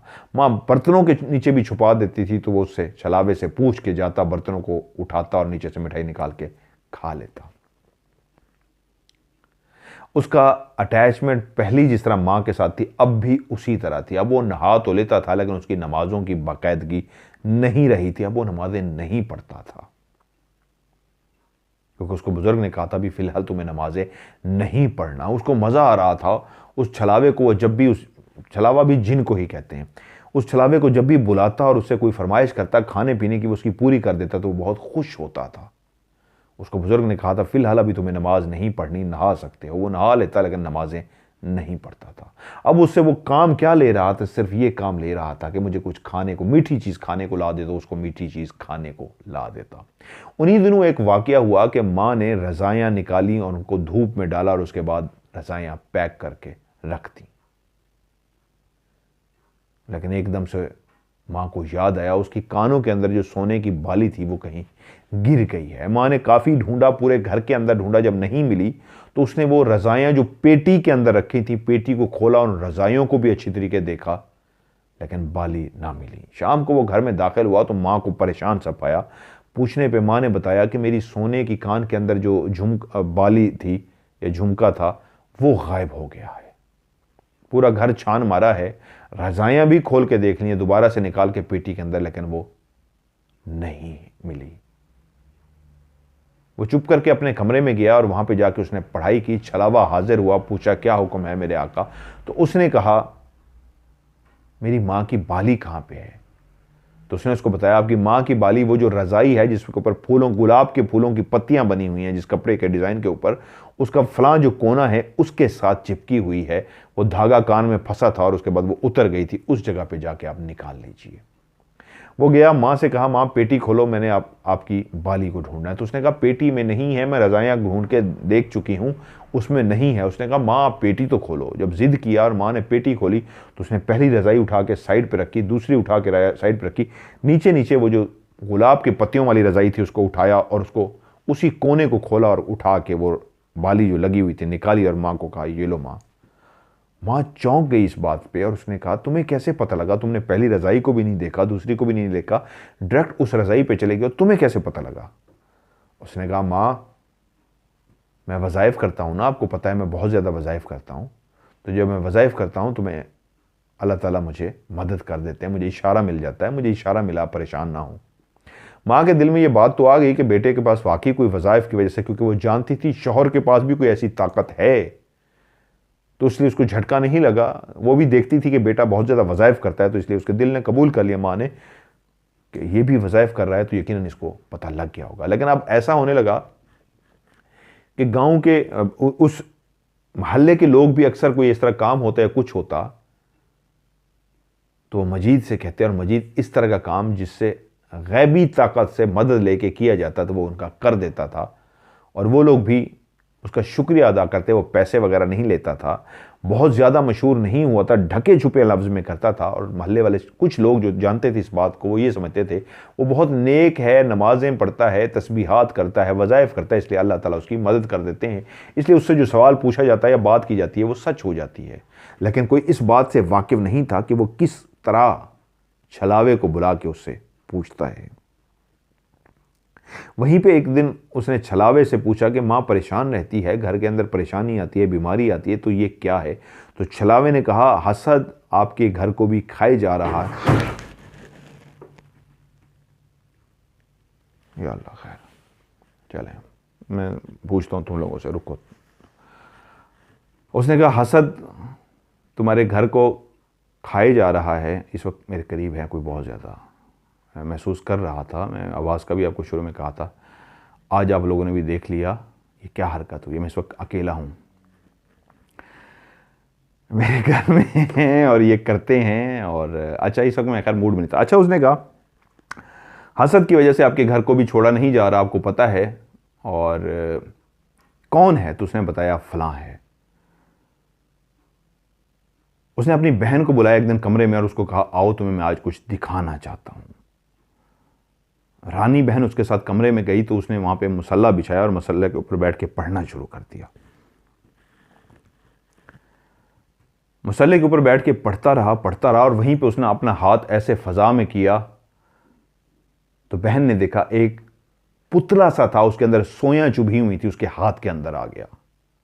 और पढ़ते पढ़ते उसने दूसरा हाथ इस तरह किया तो एक कागज ही कागज थे, बाकायदा तावीज़ बने हुए थे जिस तरह वो होते हैं, इस तरह तावीज़ इसके इस हाथ के अंदर थे और इस हाथ के अंदर एक गुड्डा सा था जिसके अंदर सोया चुभी हुई थी। वहीं पे उसने पढ़ते पढ़ते पढ़ते पढ़ते फूंक सी मारी, तो दोनों हाथों में बहन ने अपनी आंखों से देखा आग सी लग गई। वो जो गुड्डा सा बना हुआ था जिसके अंदर सोया चुभी हुई थी उसको भी आग लग गई, और जो उसके दूसरे हाथ में तावीज़ थे वो भी आग में जलने शुरू हो गया। लेकिन हैरत की बात यह थी, बहन लपकी भाई की तरफ कि भाई तुम्हारा हाथ जल जाएगा, तो उसने यूं इशारा किया कि नहीं वहीं पे रहो, और वो दोनों चीजें उसके हाथों में जलती रहीं, लेकिन उसके हाथ को कुछ भी ना हुआ। यहां तक कि वो दोनों चीजें जब वो जल गईं तो बहन भाग के भाई के पास गई और हाथों को पकड़ा, तो हाथों में रत्ती बराबर कोई स्याही भी नहीं थी, कि काला निशान भी नहीं था, कि राख भी नहीं थी। जो चीजें जली थी कि उसकी राख पड़ी होती है, उसके हाथ को जला होता या कुछ होता, उसके हाथ को कुछ भी नहीं हुआ था। तो बहन डर के बोली, भाई ये क्या था? तो उसने कहा, तुम्हें पता है ना मैं बहुत वज़ाइफ करता हूं, तो मुझे पता लगा था कुछ हमारे करीबी रिश्तेदार हैं जो इस तरह तावीज़ कर रहे हैं, तो ये मैंने तावीज़ उन्हीं के मंगवाए थे और उनको मैंने जला दिया है। अब हमारे घर में परेशानी नहीं आएगी। ये एक ऐसा वाकया था जो उसने पहली दफ़ा अपनी बहन को खुद बुला के दिखाया था, लेकिन उसको कहा था ये किसी को बताना मत। तो मैं पता है ना, जिस तरह बाबा वज़ाइफ करते हैं इस तरह मैं भी अब वज़ाइफ करता हूं। इस पूरे अरसे में उसका और बाप का आमना सामना तो हुआ था, लेकिन उसने बाप से आंखें मिला के कभी भी बात नहीं की थी, क्योंकि उसको उस बुजुर्ग ने कहा था जब भी बाप से आंखें मिलाओगे तो वो तुम्हारा सब कुछ पढ़ लेंगे, बस तुमने सिर्फ यही करना है, आंखों में आंखें नहीं डालती। इसलिए वो जब भी उसका बाप से आमना सामना होता वो इस तरह सर को नीचे रखता कि बाप समझे अदबो एहतराम। अमूमन लड़के जब अदबो एहतराम में होते हैं तो सर झुका के बाप से मिलते हैं, और वो इस तरह मिलता, और बाप को कभी उसने शक भी नहीं होने दिया। वक्त गुजरता रहा। एक दफा ऐसा हुआ कि फिर लियाकतपुर में कॉल आई कि नानी की डेथ हो गई है। बाप कहीं मसरूफ था, तो उसने बीवी से कहा कि आप मजीद को लेके वहां पे चले जाओ और हो आओ, मैं बाद में आ जाऊंगा। मजीद अब काफ़ी बड़ा हो चुका था, 21-22 साल उसकी उम्र हो गई थी। माँ उसको लेके पहुंची, उस घर में रहे। तो वहीं पे एक काम था जो दूर कहीं जाना था करने के लिए उस गांव में, उस मामू के साथ उसको भेजा गया। मामू ने कहा, मैं उस नहर का नाम देख लूँ, अब्बासिया नहर चक 13, अब्बासिया नहर चक 13। तो मामू ने कहा मुझे जाना है, साइकिल पे जाना है, तो मैं अकेला नहीं जाना चाहता, हम शाम को वापस आ जाएंगे, मैं और शफीक मामू का नाम है। उन्होंने कहा मैं और मजीद चले जाते हैं, काम करके शाम तक वापस आ जाएंगे। साइकिल के ऊपर शफीक और मजीद बैठे और दोनों तकरीबन कोई 1.5-2 घंटे का सफ़र करके वहां पे पहुंचे। काम शाम करते रहे यहां तक कि रात हो गई। और मजीद ने कहा वापस कब जाना? उसने कहा सुबह जाएंगे, अब तो रात काफ़ी हो गई है, तो यहीं सो जाओ, रास्ता बहुत ख़तरनाक है। अब्बासिया नहर ये जो चक 13 की आती है ये वैसे भी बहुत ड्रॉनी है, भयानक है, इस वक्त जाना ठीक नहीं है, तो इंशाल्लाह सुबह हम चलेंगे। अब तुम सो जाओ, यहाँ पे रुकते हैं, घर है, यहाँ पे रिहाइश है, कोई परेशानी की बात नहीं है। उसी लम्हे मजीद ने कहा तुम्हें पता है मैं अपनी मां के बगैर कभी एक रात भी नहीं रहा, तो ये रात कैसे मैं अपनी मां के बगैर गुजारूंगा? मुझे तो वापस जाना है, तुम्हें रुकना है रुको, मैं तो वापस चला जाऊंगा। जितना भी शफीक ने कोशिश की कि वो रुक जाए, उसके बावजूद वाजिद रहा कि मुझे वापस जाना है। तो वो मजबूर होकर कहा ओके कैसे जाओगे? उसने कहा जिस साइकिल पे आया हूं तुम कल किसी और चीज पे आ जाना, मैं इस साइकिल पे जा रहा हूं। लाख मना करने पे भी जब वो नहीं माना तो उसने कहा ठीक है साइकिल लो और तुम पहुंचो, लेकिन तुम अपनी जिम्मेदारी पे जाओगे। इतना खतरनाक रास्ता है। अब्बासिया नहर जो इतनी चौड़ी, इतनी बड़ी नहर है और इतनी गहरी है, जहाँ के वाकयात मशहूर हैं, बहुत ही भयानक है, जिन्नात का बसेरा है और बहुत ही भारी जगह है ये। तुम जा रहे हो तो अपनी मर्जी से जा रहे हो, मैं जिम्मेदार नहीं हूं। उसने कहा मुझे डर नहीं लगता, मैं उन लोगों में से नहीं हूं जो डर जाऊं, मुझे पहुंचना है और मां के साथ ही सोना है, मां के पास ही रहना है। उसने साइकिल ली, वो साइकिल पे बैठा और वो रवाना हो गया। ये अब्बासिया नहर जो थी ये मशहूर थी चक 13 की, ये बहुत ही खौफनाक है, ये भारी जगह है, यहां पे जिन्नात रहते हैं। लेकिन क्योंकि उसको किसी चीज से डर नहीं था, इसलिए वो साइकिल चलाता रहा और गुजरता रहा। लेकिन एक जगह पे उसने देखा कि वो साइकिल चलाता हुआ जा रहा है, एक इंतहाई क्यूट सा, खूबसूरत सा एक बच्चा, क्यूट सा दुम्बे का बच्चा साफ शफाफ धुला हुआ क्यूट सा दुम्बे का बच्चा बिल्कुल उसके साथ से कहीं से आ गया। उसने देखा, लेकिन उसने अपना सफ़र जारी रखा। तो वो दुम्बा भाग के उसकी साइकिल के आगे आ गया, तो उसने अपनी साइकिल को लेफ्ट पे कर लिया। तो वो दुम्बा भी लेफ्ट पे आ गया, तो उसने साइकिल को राइट पे कर लिया, तो वो दुम्बा भी राइट पे आ गया। तो वो लेफ्ट राइट करता, तो दुम्बा भी आगे आता। जैसे वो उसको कह रहा हो कि मुझे भी साथ ले चलो, तो उसने साइकिल रोक दी, तो दुम्बा भी रुक गया। तो उसने कहा ओके, इतना क्यूट।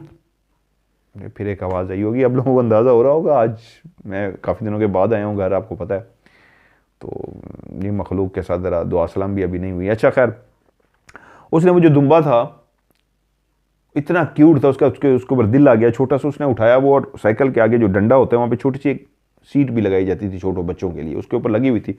उसने उठा के उसको उसके ऊपर इस तरह बिठा दिया कि ठीक है, तुम्हें भी मैं साथ ले चलता हूँ। अब वो साइकिल चलाता रहा। कुछ दूर ही गया था कि उसको लगा साइकिल भारी होना शुरू हो गया है। वो साइकिल चलाता, लेकिन उसका जोर ज्यादा लग रहा था। आहिस्ता आहिस्ता इस तरह होता गया कि साइकिल चलाना ही मुश्किल हो गया। जब उसको लगा कि अब मैं साइकिल चला ही नहीं पा रहा, इतना वजनी हो गया, तो उसने कहा ये क्या हुआ है। तो उसी लम्हे उसकी निगाह पड़ी सामने उस बैठे हुए क्यूट से नन्हे मुन्ने से दुम्बे पे।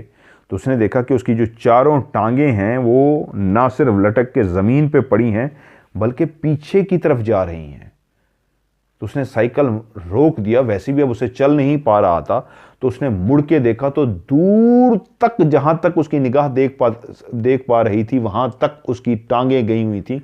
उसको एहसास हुआ कि जहां से उसने उस दुम्बे को उठाया हुआ था, उसकी टांगे वहीं पे रह गई थी, और वो जितना साइकिल चलाते हुए आगे आता जा रहा था, तो टांगे लंबी होती जा रही थी।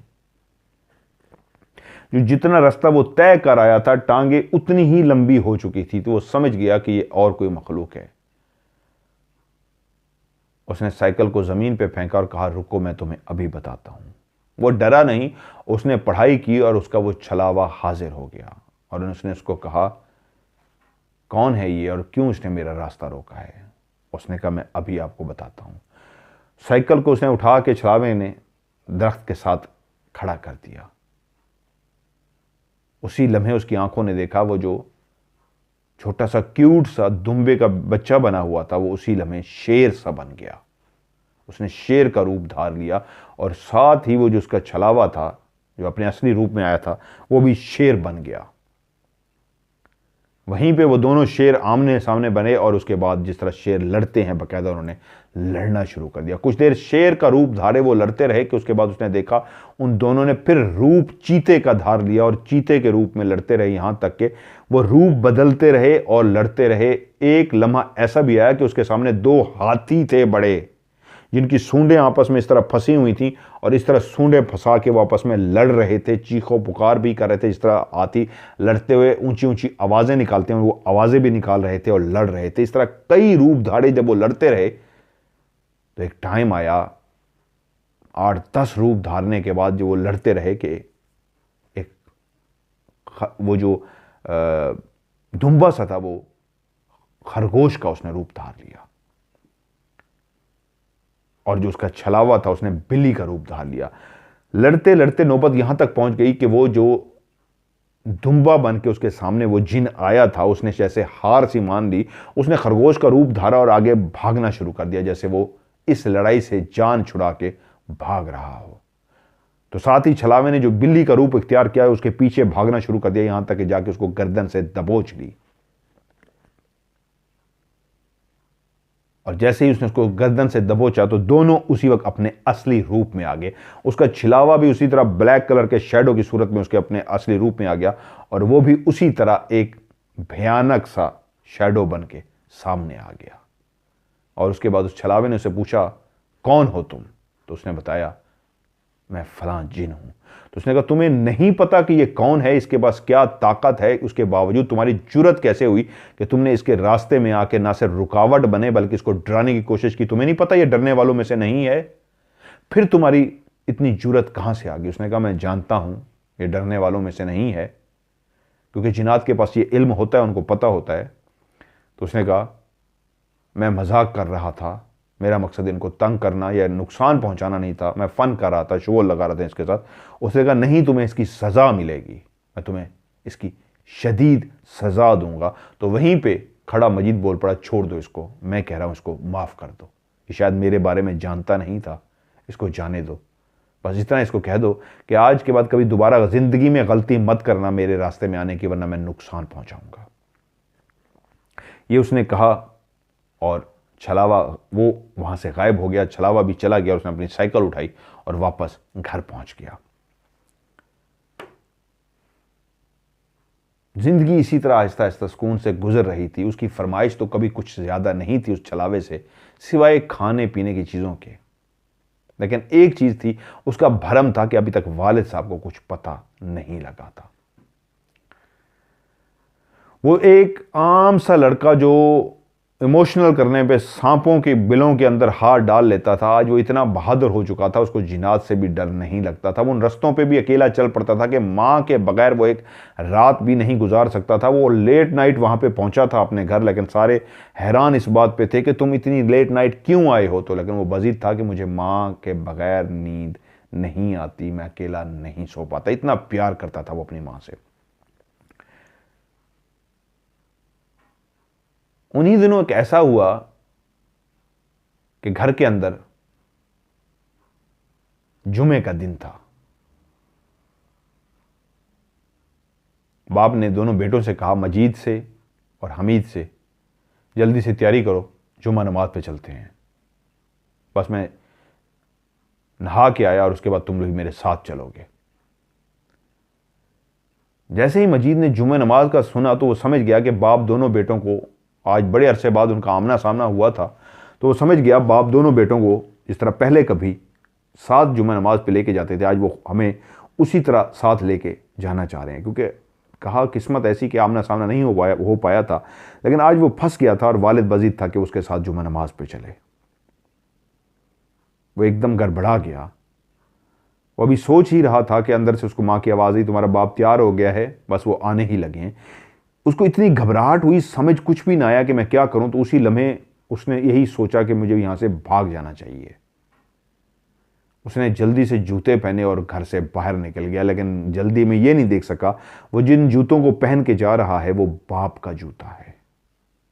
उसने बाप का जूता पहना और घर से बाहर चला गया। वो रेलवे के उन ट्रैक पे फिरता रहा ताकि जुमा नमाज का वक्त ख़त्म हो, जुमा नमाज हो जाए तो उसके बाद वापस आए। बाप बाहर निकला और पूछा हमीद से, मजीद कहाँ है? उसने कहा जी वो शायद जुमा नमाज पे चला गया है। बाप और हमीद जुमा नमाज पे गए, जुमा नमाज पढ़ा और जुमा नमाज पढ़ के जैसे ही घर में दाखिल हुए तो उनके पीछे पीछे मजीद भी घर में दाखिल हुआ। बाप जुमा नमाज पे तो गया था, लेकिन उसको अपने जूते उस वक्त नहीं मिले थे जो मजीद पहन के चला गया था। और बाप ने पूछा मजीद तुम कहाँ थे? उसने कहा मैं नमाज पे गया था। उसने कहा कौन सी मस्जिद में? उसने कहा फलां वाली मस्जिद में। उसने कहा वहाँ पे तो हम भी थे, हमने तो तुम्हें नहीं देखा। उसने कहा मैं फलां वाली जगह पे बैठा हुआ था, इसलिए शायद आप मुझे नहीं देख सके।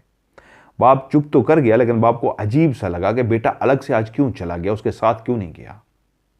बाप अपने कमरे में चला गया और थोड़ी देर के बाद मजीद ने माँ से कहा माँ मैं ज़रा एक छोटा सा काम है करके आता हूँ। माँ ने कहा ये दही है, जाओ तुम दही लेके आओ, अपना काम बाद में करना।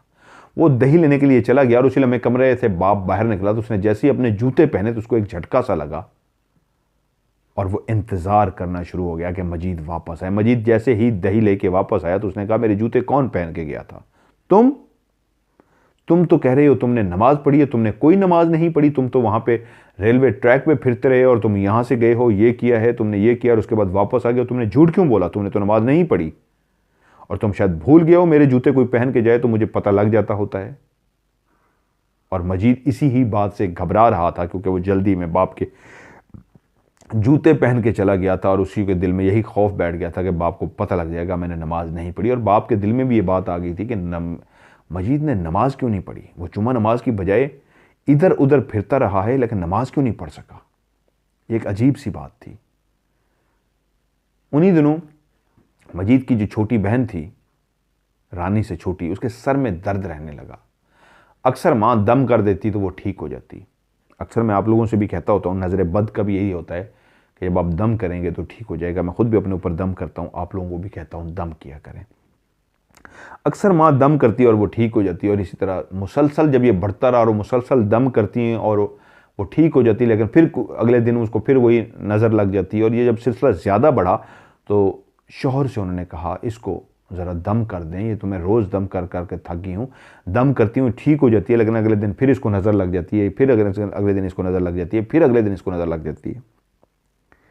बाप ने बेटी को बुलाया और बेटी को देखा और कहा, ठीक है, आज नहीं कल मैं इस पे दम करूंगा, लेकिन कल एक बात याद रखनी, कल कह रहा हूँ शाम को इस पे दम करूंगा। एक बात आप लोगों ने याद करनी है, इसको जैसे ही मजीद आए उसको कहो मेरे कमरे में असर की नमाज पढ़ रहे थे। बाप ने कहा मैं असर की नमाज पढ़ लूँ, क्योंकि वही लफ्ज़ बोलने होते हैं जो स्टोरी वाले ने मुझे भेजे होते हैं कि मैं असर की नमाज पढ़ लूँ, नमाज के बाद मजीद से कहना बहन को लेके अंदर कमरे में आए, और हाँ, और कोई भी ना लेके आए, सिर्फ और सिर्फ मजीद इसको अंदर कमरे में लेके आए। मजीद जैसे ही घर में दाखिल हुआ तो माँ ने कहा, तुम्हारे वाले साहब नमाज पढ़ रहे हैं, उन्होंने कहा है इसको लेके अंदर जाओ, इसको नजर लगी हुई है। मजीद ने माँ से कहा, माँ तुम लेके जाओ ना, मुझे अब्बू से डर लगता है, माँ तुम समझ सकती हो ना। माँ 100 उसने बहाने किए तो माँ ने कहा, बेटा उन्होंने जिस तरह सख्ती से कहा है मजीद लेके आएगा, मैं तो नहीं लेके जा सकती। फिर वो दूसरी बहन रानो के पास गया, रानो को कहा, रानो तू मेरी बहन है ना, तुझे पता है मैं तुझसे प्यार करता हूँ, तू इसको अंदर अब्बू के पास लेके जा। उसने कहा, तुझे नहीं पता अब्बू के गुस्से का, मैं पागल हूँ मैं लेके जाऊँ, उन्होंने तेरा कहा है तू ही लेके जा। फिर वो अपने भाई हमीद के पास गया, उसकी भी मिन्नतें तरले की, लेकिन उसने भी कहा, नहीं भाई तूने ही लेके जाना है, मैं नहीं लेके जा सकता। और मजबूरन वो अपनी बहन को लेके, जब बाप ने नमाज पढ़ ली अंदर दाखिल हुआ तो बाप उसी का ही इंतजार कर रहा था। बाप ने कहा, इसका सर अपनी गोद में रखो। उसने अपनी बहन का सर अपने गोद में रखा और बाप ने पढ़ना शुरू कर दिया। बाप पढ़ता रहा, बेटी पे दम करता रहा। वहीं पे बेटी को महसूस हुआ कि उसका सर का दर्द बिल्कुल ठीक हो गया है। वो अपनी जगह से जो उसने अपना सर भाई की गोद में रखा हुआ था वो उठ के बैठी, और बाप ने उसको आंखों से इशारा किया जैसे वो कह रहा हो बाहर जाओ। बाप के उस इशारे को समझते ही वो चुप करके उठी और बाहर चली गई। वो मजीद जो वहां सामने बैठा था, जो बाप से नजरें चुरा के बैठा था, बाप से आंखें नहीं मिला पा रहा था, उसको पता था नजरें मिलाई तो बाप सब कुछ जान लेगा। बाप अभी भी बैठा पढ़ रहा था, और इस अंदाज में पढ़ रहा था कि उसकी पढ़ाई का ऐसा असर हो रहा था कि सामने बैठा मजीद मुसलसल जो अंदर ही अंदर घबरा रहा था, अब उसके जिस्म के अंदर कपकपाहट शुरू हो गई। अब उसका जिस्म आहिस्ता आहिस्ता कपकपाना शुरू हो गया। बाप पढ़ता रहा, जिस्म और कपकपाता गया, बाप पढ़ता गया, जिस्म और कपकपाता गया, यहाँ तक कि एकदम से जिसका जिस्म शदीद कपकपा रहा था, एकदम से उसने अपनी आंखें उठाई और यूं आंखें ऊपर की तो उसने देखा बाप की आंखें लाल सुर्ख हो चुकी हैं, चेहरा भी बाप का लाल सुर्ख हो चुका है, लेकिन बाप मुसलसल पढ़ रहा है। और जैसे ही उसने अपनी आंखें ऊपर उठाई तो उसने देखा कि उसकी और उसके बाप की आंखें यूं आमने सामने थीं। और उसके बाद वो अपनी आंखें नीचे नहीं कर चुका, क्योंकि बाप से ज्यादा मजीद की आंखें लाल सुर्ख हो चुकी थीं। मजीद को ऐसे लग रहा था जैसे उसका जिस्म तप रहा है, उसके जिस्म में आग सी लगी हुई है।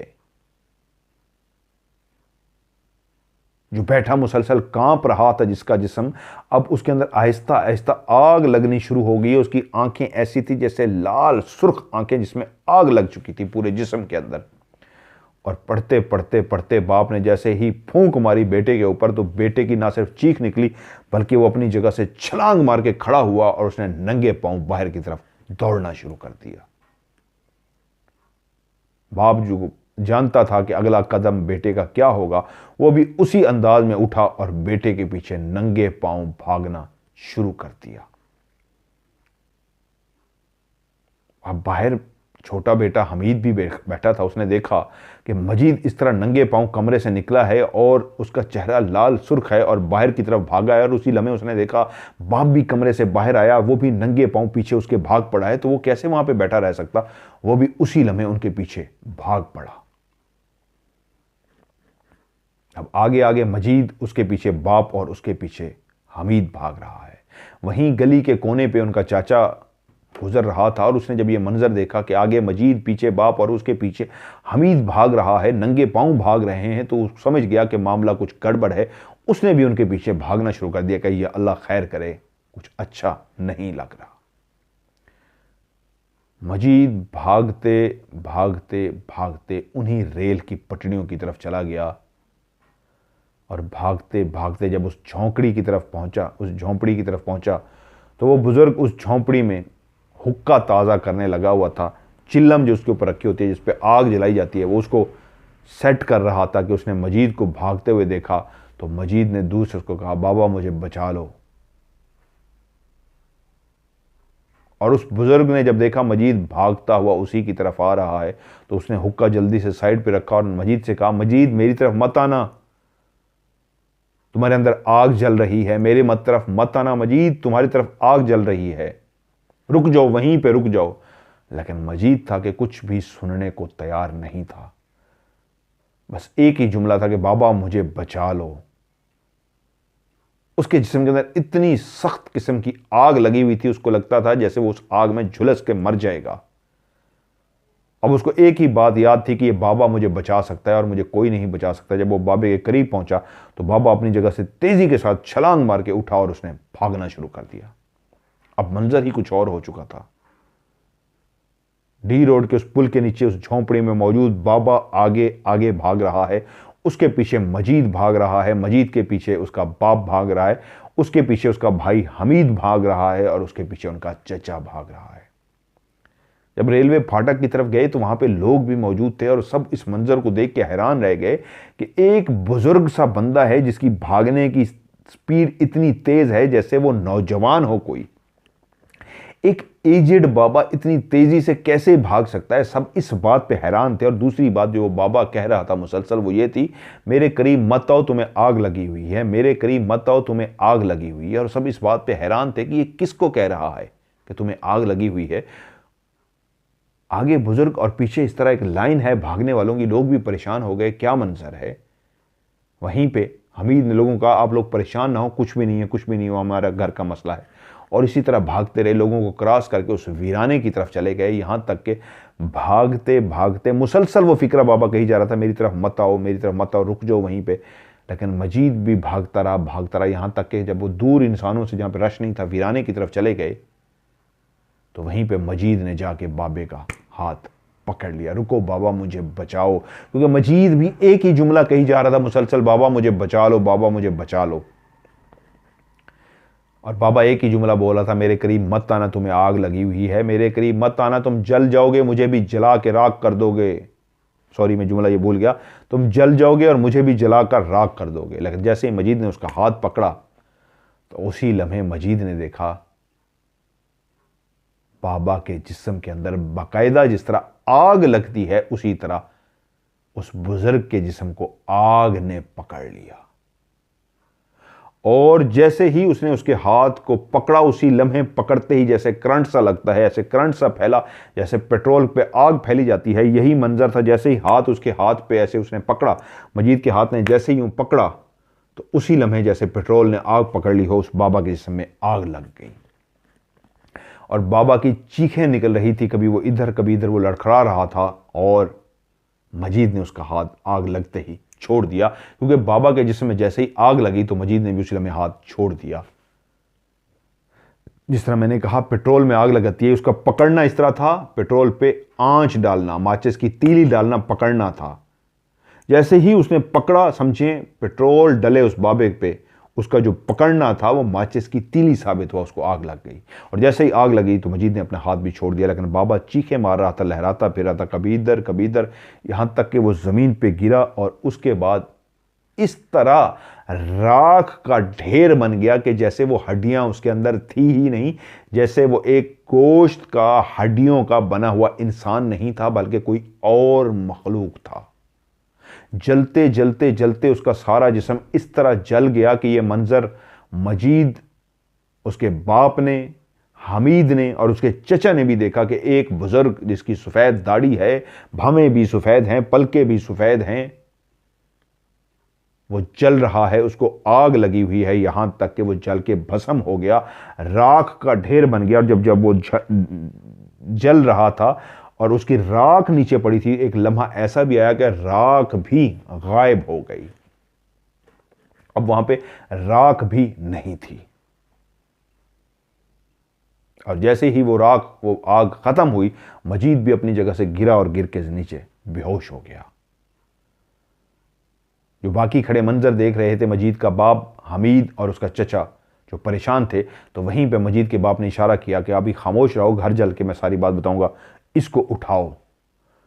बेहोश मजीद को उन्होंने उठाया और उठाकर घर ले गए। और घर जैसे ही पहुंचे तो बाप ने कहा, इसको सोने देना, जितना भी ये सोता है इसको जगाए कोई भी ना, ये खुद से उठेगा, इसको कोई भी ना जगाए। और उन्होंने जाके उसको कमरे में लिटा दिया और उसने अपने भाई को और हमीद को बताया कि वो जिसको आग लगी थी वो कोई इंसान नहीं था, वो एक शैतानी जिन था।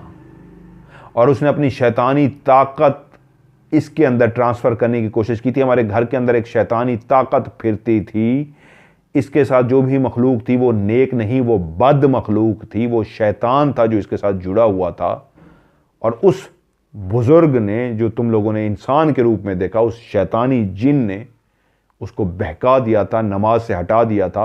और जब ये मेरी जूती पहन के गया था तो मुझे उसी वक्त झटका लगा था कि ये नमाज की बजाय ट्रैक की तरफ क्यों गया है। तो फिर बैठ के मैंने मुसलसल जब पढ़ाई करके चेक की थी तो मुझे पता लग गया था कि ये भटक चुका है, ये किसी शैतानी ताकत की आगोश में है। और फिर ऐसा ही हुआ, वो एक दिन और एक पूरी रात, कोई 1.5-2 दिन मुसलसल सोता, 1.5 दिन सोता रहा। और जब वो उठा तो उसको लगा जैसे वो हशाश बशाश सा है, उसको कुछ भी याद नहीं था। जब बाप से मिला तो बाप ने कहा, बेटा तुम्हारा कोई कसूर नहीं है, तुम उस रास्ते से गुजरते थे तो उस शैतानी जिन की तुम्हारे ऊपर आंख थी। ये तो अच्छा हुआ मुझे पता लग गया, वरना वो तुमसे जो आगे काम कराता तुम खुद नहीं जानते, वो आगे तुमसे एक बड़ा काम लेने वाला था। लेकिन एक बात याद रखना, तुम ऐसे भूल जाओ जैसे तुम्हारे साथ कुछ हुआ ही नहीं है। और अच्छी बात यह है कि एक शक्ति, एक शैतानी ताकत भी तुम्हारे पास थी, लेकिन उसके बावजूद तुमने उससे कोई गलत काम नहीं लिया। तुमने उससे सिर्फ खाने पीने की चीज़ें मंगवाई। तुम चाहते तो इतनी शैतानी ताकत थी, इतनी बड़ी ताकत थी, तुम उससे कोई भी बड़ा सा बड़ा काम ले सकते थे, लेकिन तुमने उससे कोई गलत काम नहीं लिया। इसलिए तुम्हें सज़ा भी नहीं मिली, इसलिए अभी तक तुम बच गए हो। अब दोबारा अपनी नमाज़ों की तरफ रुजू करो और अल्लाह ताला से माफ़ी मांगो। उसने अपनी नमाज़ों की तरफ रुजू किया और अल्लाह ताला से माफ़ी मांगी और फिर अपनी ज़िंदगी में मसरूफ़ हो गया। लेकिन फिर बैठ के उसने अपनी दोनों बहनों को और हमीद को बाकायदा तौर पे अपनी पूरी कहानी सुनाई कि क्या हुआ। उनको भी पता लग चुका था ये सारे वाक़े का। तो उन्होंने भाई से कहा, भाई हमें तो भी तो बताओ क्या हुआ है।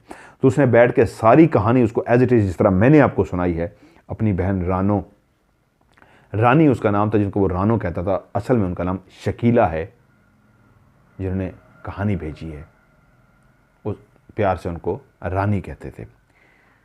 यही बहन है शकीला जिन्होंने ये कहानी भेजी। वो कहती है मैंने खुद बैठ के सुनी और भाई ने वो कहानी सुनाई कि इस तरह मुझे बाबा जी मिले, उन्होंने बताया और मैंने किया। और जब उन्होंने गर्दनें काटी तो रानी की तरफ देख के, शकीला की तरफ देख के बोले कि तुम्हें जब मेरे सामने लेके आए थे, तुम्हें पता है मैं तुमसे कितना प्यार करता हूँ। मैं उस वक्त घबरा गया था, डर गया था। और फिर उसने सारा वाक़या बताया और सारी कहानी बहनों को बैठ के उसने बताई। कुछ कहानी बाप से पता लग गई थी कि जब बाप ने पढ़ाई की और वो भागे। हमीद ने भी बताया कैसे हम भागते हुए गए, क्योंकि ये मंजर उसके जहन में नहीं थे कि एंड में क्या हुआ था। वो सारा मंजर फिर हमीद ने बताया कि फिर ये हुआ था, तुम घर से इस तरह भागे, मैं भी तुम्हारे पीछे भाग पड़ा, तुम बाबा के पास गए, तुमने बाबा को ये कहा, और सारा मंजर वो बता दिया। रानी जिन्होंने कहानी भेजी है, शकीला जिनका नाम है, अब वो लाहौर में रहती हैं। उस वक्त वो कराची में उनकी रिहाइश थी। कहानी के एंड में वो रो पड़ी और मुझे कहा मदर भाई आपको रोने की वजह ये बताती हूँ, मेरा भाई जो है अब इस दुनिया में 2 साल हुए हैं, नहीं रहा, अल्लाह को प्यारा हो गया। बहुत ही बहादुर था, बहुत ही दिलेर था। लेकिन जब अम्मी 2 साल पहले, उनके ये लफ्ज़ हैं, अम्मी 2 साल पहले फौत हुई हैं, जब अम्मी इस दुनिया से रुखसत हुई हैं, तो अम्मी से इतना मोहब्बत करता था और भाई इतना मोहब्बत करता था कि अम्मी की जुदाई को बर्दाश्त नहीं कर सका। वो बहुत रोता था और बहुत उदास रहा था कि अम्मी इस दुनिया से चली गई। अम्मी के फौत होने के 6 महीने के बाद ही वो भी इस दुनिया से, फानी दुनिया से चला गया। अम्मी के फौत होने के 6 महीने बाद ही मजीद भाई की डेथ हो गई। कब्रिस्तान में उसके लिए कब्र खोदने के लिए जगह ढूंढते रहे और जगह नहीं मिल रही थी। और जो जगह जाके मिली उस कब्रिस्तान में, तो माँ के कदमों के पास उसकी कब्र बनाएगी। और वो कह रही है मजहर भाई मैं इसी बात पे रो रही थी, उन्होंने मुझे बताया कहानी में शकीला जी ने, कि जब माँ के कदमों में उसकी कब्र, मेरे जिसमें अभी भी वो लर्जिश आ रही है, माँ के जिस्म में माँ की कब्र जहाँ पे उसकी थी, जो उसके पाँव थे, पाँव वाली जगह पे उसकी, यानी कि जिस तरह हमेशा माँ के कदमों में बैठता था, तो कब्र भी मिली तो उसको माँ के कदमों में कब्र मिली, क्योंकि माँ के कदमों में जन्नत है, तो जन्नत में ही उसको कब्र मिली। कहते हैं मजहर भाई जो ख़वातीन तो नहीं जाती कब्रिस्तान, मर्दों जाते हैं कब्र खोदने के लिए, तो किसी के भी दिमाग में नहीं था कि इसको माँ के साथ दफनाना है। उसके लिए कब्र ढूंढते रहे, जब नहीं मिली तो मजबूरन जो जगह बची थी, एंड में उन्होंने कहा आप यहाँ ही दफना देते हैं। तो वो असल में माँ के कदम थे, कदमों के पास जगह बची थी और उसको उस कब्र में दफनाया गया। माँ के कदमों में वो गहरी नींद सो गया। और शकीला की कहानी मैंने पिछली दफ़ा आपको सुनाई थी, उनके साथ क्या क्या वाक़यात हुए, जो गर्दन कटी। और देखा वो, मैंने आपको याद आ गई होगी कहानी जिसमें वो नमाज़ पढ़ रही थी, तो उन्होंने देखा उनका साया हिल रहा है साथ साथ, और बाद में उनकी साया कटा और गर्दन कट के नीचे गिर गई और उसके बाद वापस अपनी जगह पे आ गई। वो सारे वाक़यात जब थे मेरे पास, एक मैंने शुरू में जिस तरह कहानी में कहा था, मेरे दिमाग में भी एक सवाल पैदा हुआ था कि ये क्या है, कहीं गड़बड़ है। तो वो सिलसिला इनके वालिद और इनके भाई अब्दुल मजीद ये सारा था, इसलिए इनके साथ भी रहा। और शकीला जी डरती नहीं थी, इसलिए बहादुर थी कि उस घर में जो सब्ज़ाजार के बाद घर उन्होंने लिया था मरगज़ार में, तो वहाँ पे जो छत पे जाती थी वहाँ पे कोई भी नहीं रहता था, और ये जान के जाके खड़ी होती थी और वहाँ पे नमाज़ पढ़ती थी, सो जाती थी। वहाँ पे चुड़ैल आई थी, पट्टियों में लपटी हुई एक वो आई थी, चुड़ैल को उन्होंने दांतों से काट भी लिया था, डरी नहीं थी। तो बहुत सारे लोगों के उस कहानी के बाद दिमाग में सवाल होगा, इतनी बहादुर, तो जिसका भाई इतना बहादुर हो तो बहन तो बहादुर होगी। उन्होंने फिर एंड में मेरे लिए ढेर सारी दुआएं भी भेजी। ये उन्हीं की कहानी है शकीला जी की, ये उनके भाई की कहानी भी है। उन्होंने मुझे कहा है कि मैं अपनी ज़िंदगी की एक और कहानी मैं आपको वो भी भेजूंगी, ज़रूर आप मुझे भेजिए, मैं इंशाल्लाह वो भी लोगों को सुनाऊंगा। ये एक सच्ची उनकी कहानी थी जो आज मैंने आपको सुनाई। तो आप लोग भी मुझे अपनी कहानियाँ भेजिए जो मैं प्रोग्राम में शामिल करूँगा। और एंड में आप लोगों के दिमाग में एक सवाल होगा कि ये क्या हुआ है। तो जो चीज़ रखी हुई थी वो झूले से टच नहीं थी। पहली बात ये है कि मैं झूले पे कभी वैसा हिलता हूँ तो हिलने से हुआ नहीं, वो एक अलग साइड पे रखी हुई थी। और वो जिस तरह गिराई गई है, तो आज आपको लाइव उन्होंने बताया है कि हम भी बैठ के कहानी सुनते हैं, शरारतें करते हैं, लेकिन इस वक्त वो कहानी बैठे सुन रहे थे। और कहानी का शायद कोई एक ऐसा मोड़ आया कि उन्होंने कहा आज हम भी महसूस करा देते हैं। महसूस तो कराते रहते हैं कि हम इस घर में हैं। आपकी जब भी मैं कहानी सुनाता हूँ तो कई दफ़ा वो आपको महसूस कराया। आज उन्होंने कहानी के दौरान एक बहुत बड़ा आपको साइन इसलिए दिया है कि उन्होंने कहा लें आज हम आपको क्लियर साइन दे देते हैं कि हम भी यहाँ पे मौजूद हैं। और ये यहाँ पे अक्सर इस तरह के बहुत सारे साइन मुझे देते रहते हैं। कभी आप कहेंगे तो आप लोगों के लिए यहाँ पे इन्वेस्टिगेशन भी इंशाल्लाह करूँगा। तो आप लोग भी अपनी मुझे कहानी सेंड कीजिए। और एक रिक्वेस्ट है कहानी के लिए, अगर आप वॉइस मैसेज मुझे करेंगे, जिस तरह शकीला सिस्टर ने वॉइस मैसेज किया, मुझे ढेर सारी दुआएं भेजी, बहना आपके लिए भी ढेर सारी उसी तरह की सेम दुआएं। अल्लाह ताला आपको, आपकी पूरी फैमिली को अपनी हिफ्ज़ व अमान में रखे और आपको अल्लाह ताला हमेशा खुश रखे, ढेर सारी रहमतें नाजिल हों आप पे, दुनिया और आखिरत में आपके लिए आसानियाँ पैदा हों।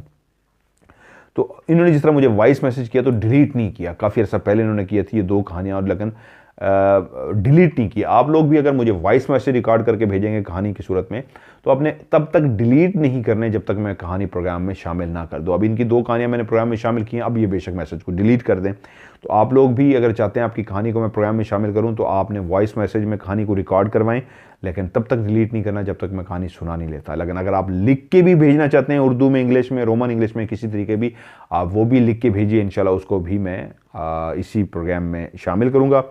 और आप इसको सेंड करेंगे, मेरा व्हाट्सअप का नंबर है +92, पाकिस्तान से जो बाहर हैं इस कोड को मिलाएंगे, +92 313 665550। रिपीट कर देता हूँ, +92 313 665550। और पाकिस्तान में जो है वो डायरेक्ट पाकिस्तान का नंबर मिलाएंगे, 0313 665550।